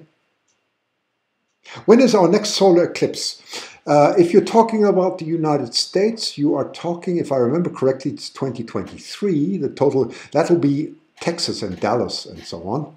Marvelous, absolutely, that's North America. The next eclipse is coming up in Chile and on the 2nd of July this year. And then the eclipse afterwards again in South America. And then I don't remember what comes after that, but then I think it's 2023 where the United States is going to just have a beautiful total solar eclipse again.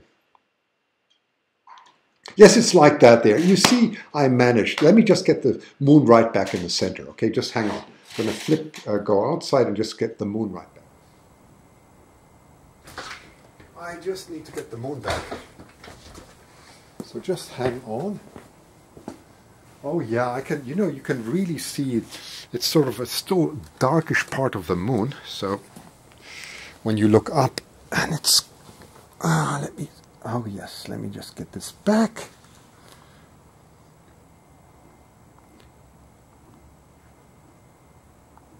Okay, and I'm going to go a little bit more to the right because I know that through the movement and the misalignment that I have, that my setup here, which is not perfect, but that gives me a little bit more time to talk. Okay, so I'm just going to... Yeah, I think the lens is okay. It still looks okay.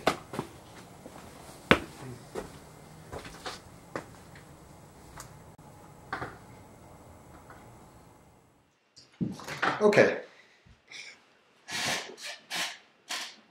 Chile is the next solar. Exactly. That's the next solar is in Chile. Absolutely.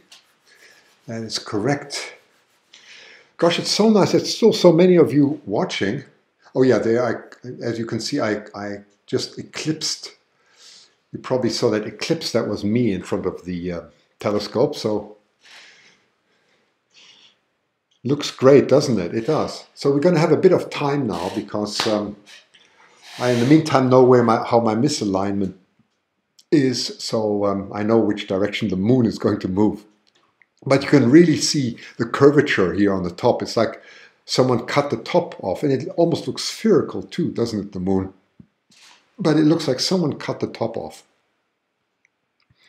Good night. I'd watched the whole eclipse on the way home. Well, and thank you for being with us tonight. It's been an absolute pleasure.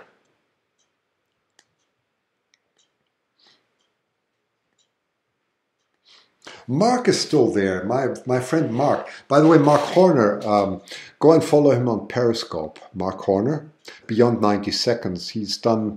Mark and I have an incredible exchange of technical ideas, and he's also helped me to get to the level here to be able to broadcast this to, because he has incredible knowledge, especially on the audio side, that is very important, and that has actually.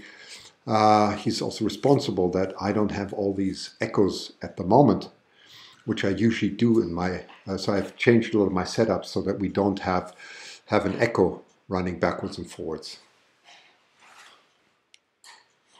You just eclipsed us. I did. I eclipsed you. And that is the proof that this is real. It's very real what's happening. It's very difficult to cause these type of eclipses, Of course, you can do everything fake, right? But I think you get it. This is very real. You watched many solars. You're lucky. Well, I saw the last solar that I saw, of course, was the U.S. solar eclipse. When was it? I'm getting all mixed up. And that was that was mid-2017, right? Yeah, sorry, I'm getting mixed up with all the times with the New Year. Of course, that was That was in 2017. It was absolutely marvelous. Oh my goodness. I went to Wyoming, Casper, Wyoming, and it was fantastic, and it's very nice. I don't have echo. No, that's good. That's good, and I shouldn't have an echo, but I've done all these mistakes before.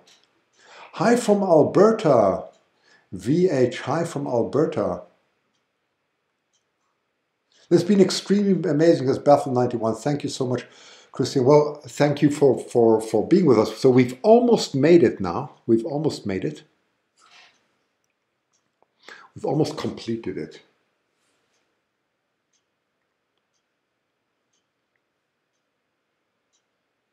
Kit is still there. I can see that. How is the eclipse doing in California? In Redding, California. Must be amazing. Is this happening? Yes, it is very much happening. And I think what happened before was even more exciting.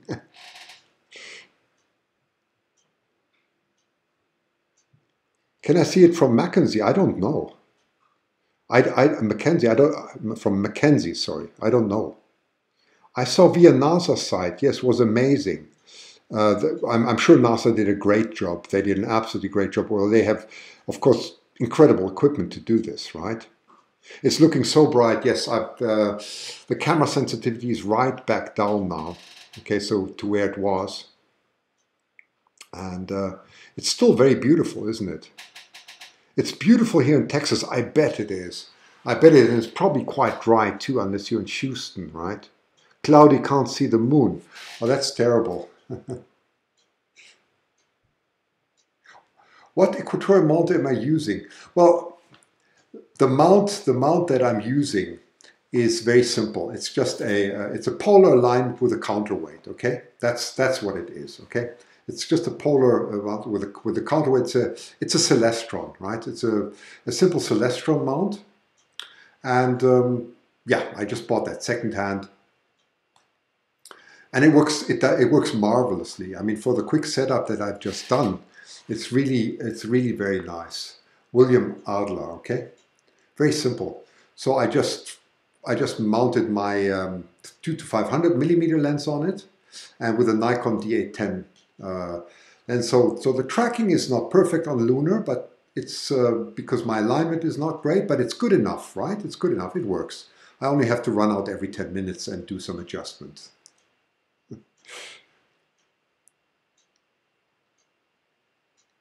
How cold is it for you over there? It's not that cold. I don't even know what the temperature is. What is the temperature? Let me have a look.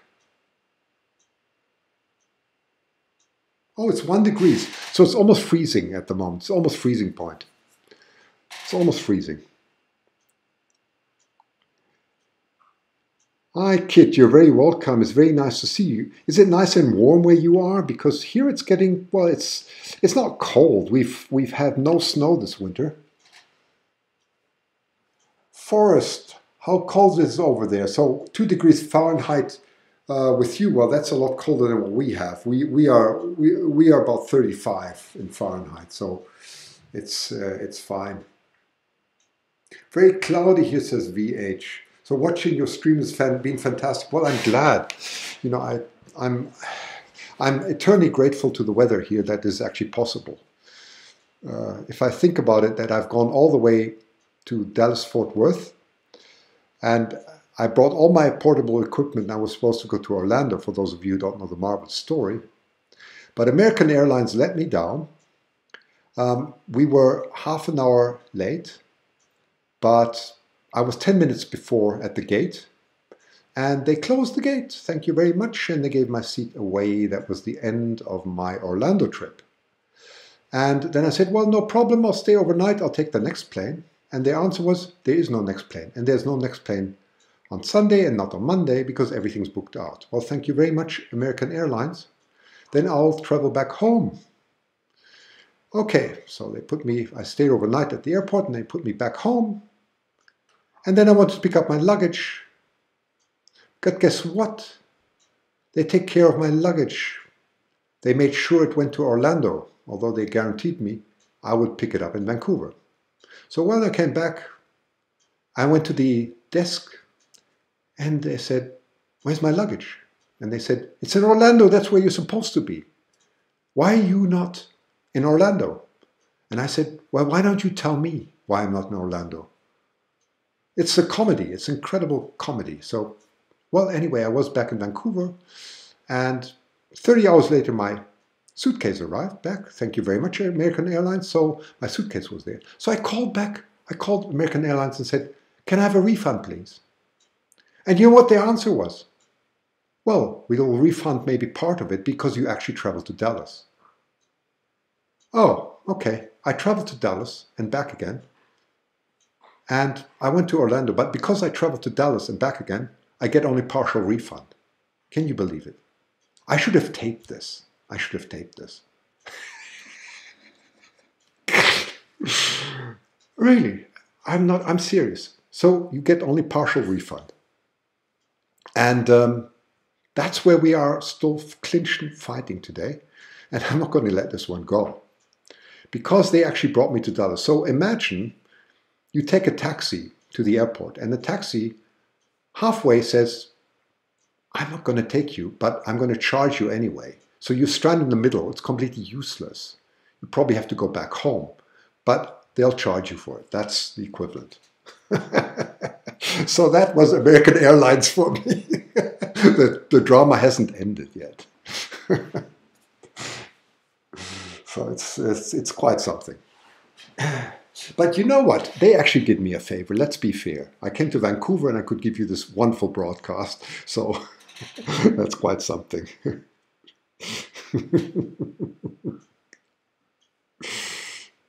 Positive attitude. Yeah, well, look, with this equipment that I have here and so on, I couldn't have brought that along. So that's really positive. And look how the moon is really brightening up now. So we're almost there. I'm just going to make them dim the moon a little bit. So just hang on a moment.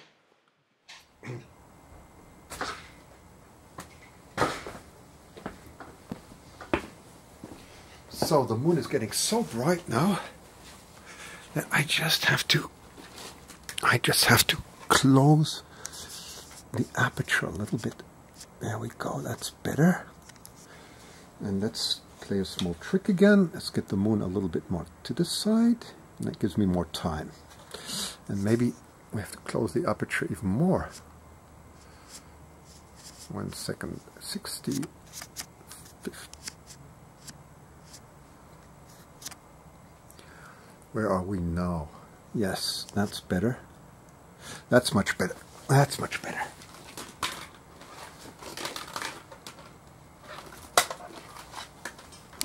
Oops. Oops, now you see I bumped against the equipment. That's one thing you should never do. Ah, now I lost the moon. Okay, hang on. I'm going to show you how to get the moon back. I have just bumped against my equipment. So, well, you can see this is real. This is all real. There we go. There's the moon. One shouldn't bump against one's equipment. There we go. That's fine. Let's make it a little bit smaller, because I think this way you can appreciate it much more. There we go. Let me just get the moon more on this side, because it's going to move over that side. There we go. We know that by now. And maybe I should just enlarge it a little bit more. Well, but I should really show you the top part. Right? Or the bottom part, whatever it is, I don't know. Let's just get this back like this.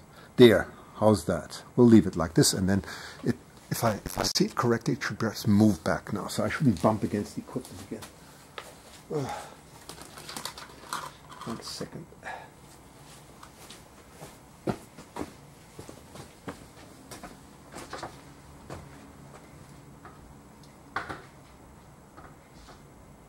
Okay, I'm back. So you saw I actually bumped against the equipment.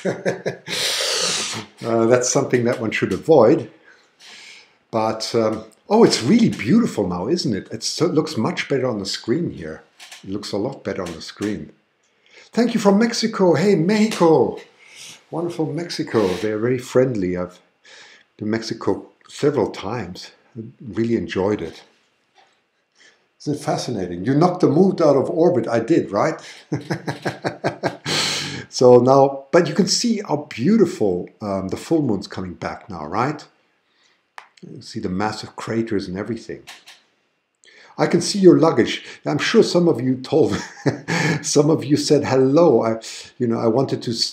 It went all the way to Orlando. I mean, nowadays American Airlines make sure that your luggage gets privilege before you go anywhere. So your luggage will reach the destination because it's all about equal rights nowadays. So your luggage has at least more rights than you do as a passenger. So next time I'm going to make sure that I sit in my suitcase and go into the luggage compartment when I fly anywhere, because at least I get there then. Okay. What telescope am I using? Okay, it's simple. It's a mixture. So I have a polar mount there, right, with a counterweight, and I'm using a 2 to 500 millimeter lens from Nikon and an 810A a Nikon camera where I can beautifully adjust the ISO, which I've just done. Okay. Did your luggage send a postcard? Yes, that's right. It should have. Thank you, Susie. That's very kind. Thank you, Christopher, for the Lunar Eclipse. Well, thank you very much, Susie, for the donation. I really appreciate that. That's going to go towards my travels and everything to give more interesting broadcasts. When does the eclipse happen? It happened already. You are just too late. It's happened. Probably a stupid airline, yes. Well, you have to keep your sense of humor. But it's nice that they wanted to charge me actually for going to Dallas. That's the best part. You know, Dallas was part of my trip. I had to go to Dallas in order to go to Orlando, because Vancouver, you cannot fly directly to Orlando. So you had to fly via Dallas and then change the plane.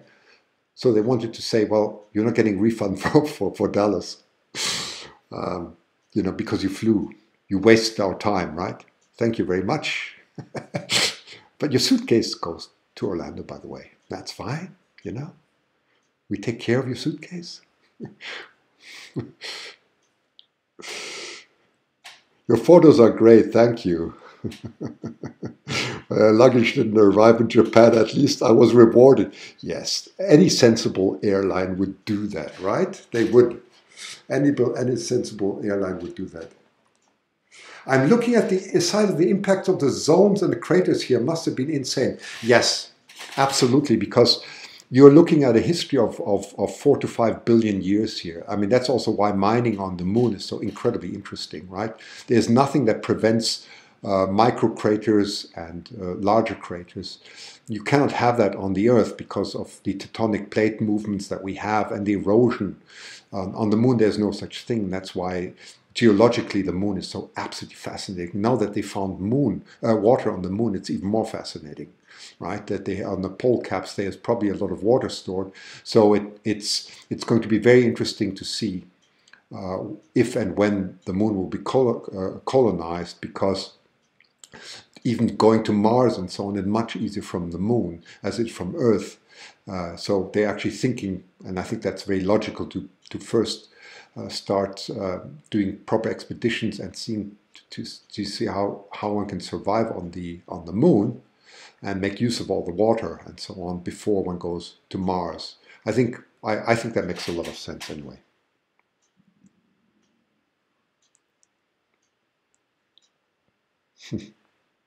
When is the next eclipse? Okay, once again, the next eclipse is in Chile on the 2nd of July. Okay, but that's a solar eclipse. The next lunar eclipse, I don't remember, but the next total lunar eclipse is, let me get this right, I think it was 21 days. I'm talking about a total lunar eclipse here. I think for North America, I think it's in 1921. We're not seeing anything next year, if I remember correctly. So sometimes they are they're further apart. Okay.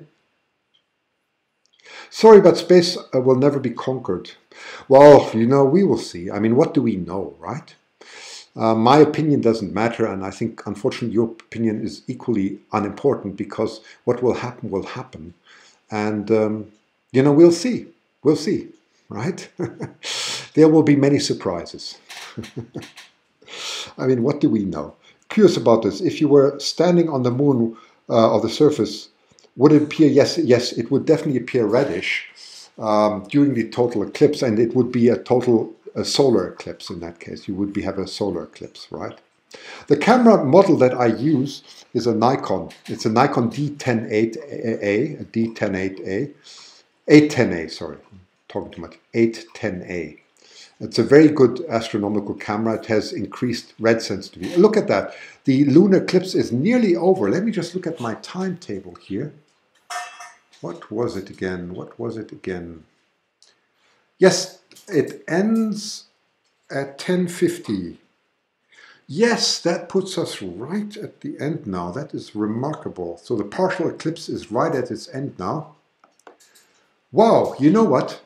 So I'm going to say thank you to all of you. Thank you for having been with me. And it's been all the way from 7:30. What is it? 7, 8, 9, 10. Oh my goodness. Is that right? 7, 8, 9, 10. Yeah, there's been 3.5 hours. 3.5 hours of enjoyable eclipse. So thank you so much for being with me on Facebook, on Periscope, and also on YouTube. And I've been trying to read as many comments as I could. So thanks, and please subscribe to the channel if you like it, and give thumbs up. I really appreciate that. And I really, I'm so glad I could share this with you, and also with Astronomers Without Borders. I think they do such a fantastic job, by the way. So let's see now how I can do this correctly. So let me first say goodbye to my Periscope friends. So let me just do this and say thank you very much for being with me, and thank you for the patience and all the wonderful comments that you've had. And I wish you a wonderful night on Periscope, first of all, and thanks, and hopefully see you again when the next exciting thing happens.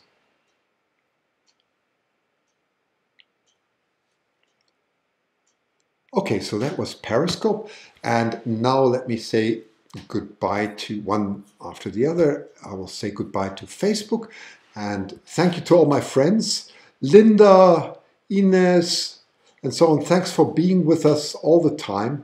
Yeah, it's been over 3 hours and 30 minutes. It's quite incredible, hasn't it? So it's been absolutely wonderful that you've been with me. So thanks a lot, and good night to you, and have a great next week. Okay, and then remains YouTube, wonderful YouTube. So thank you very much for all of you for being there. I can see Hal is still there, Cindy, Susan, Noel, Bethel, 91, Sunny Day, Nature Photography, Denise Cash, Jennifer, Pixie Queen, and many others. Thank you so much for being with us. Lady Hawk 2, that's great, from Arizona. Thanks. It was so enjoyable to do this, and I was just extremely lucky that this all worked out so wonderful. So, good night to you all, and have a wonderful start to the week.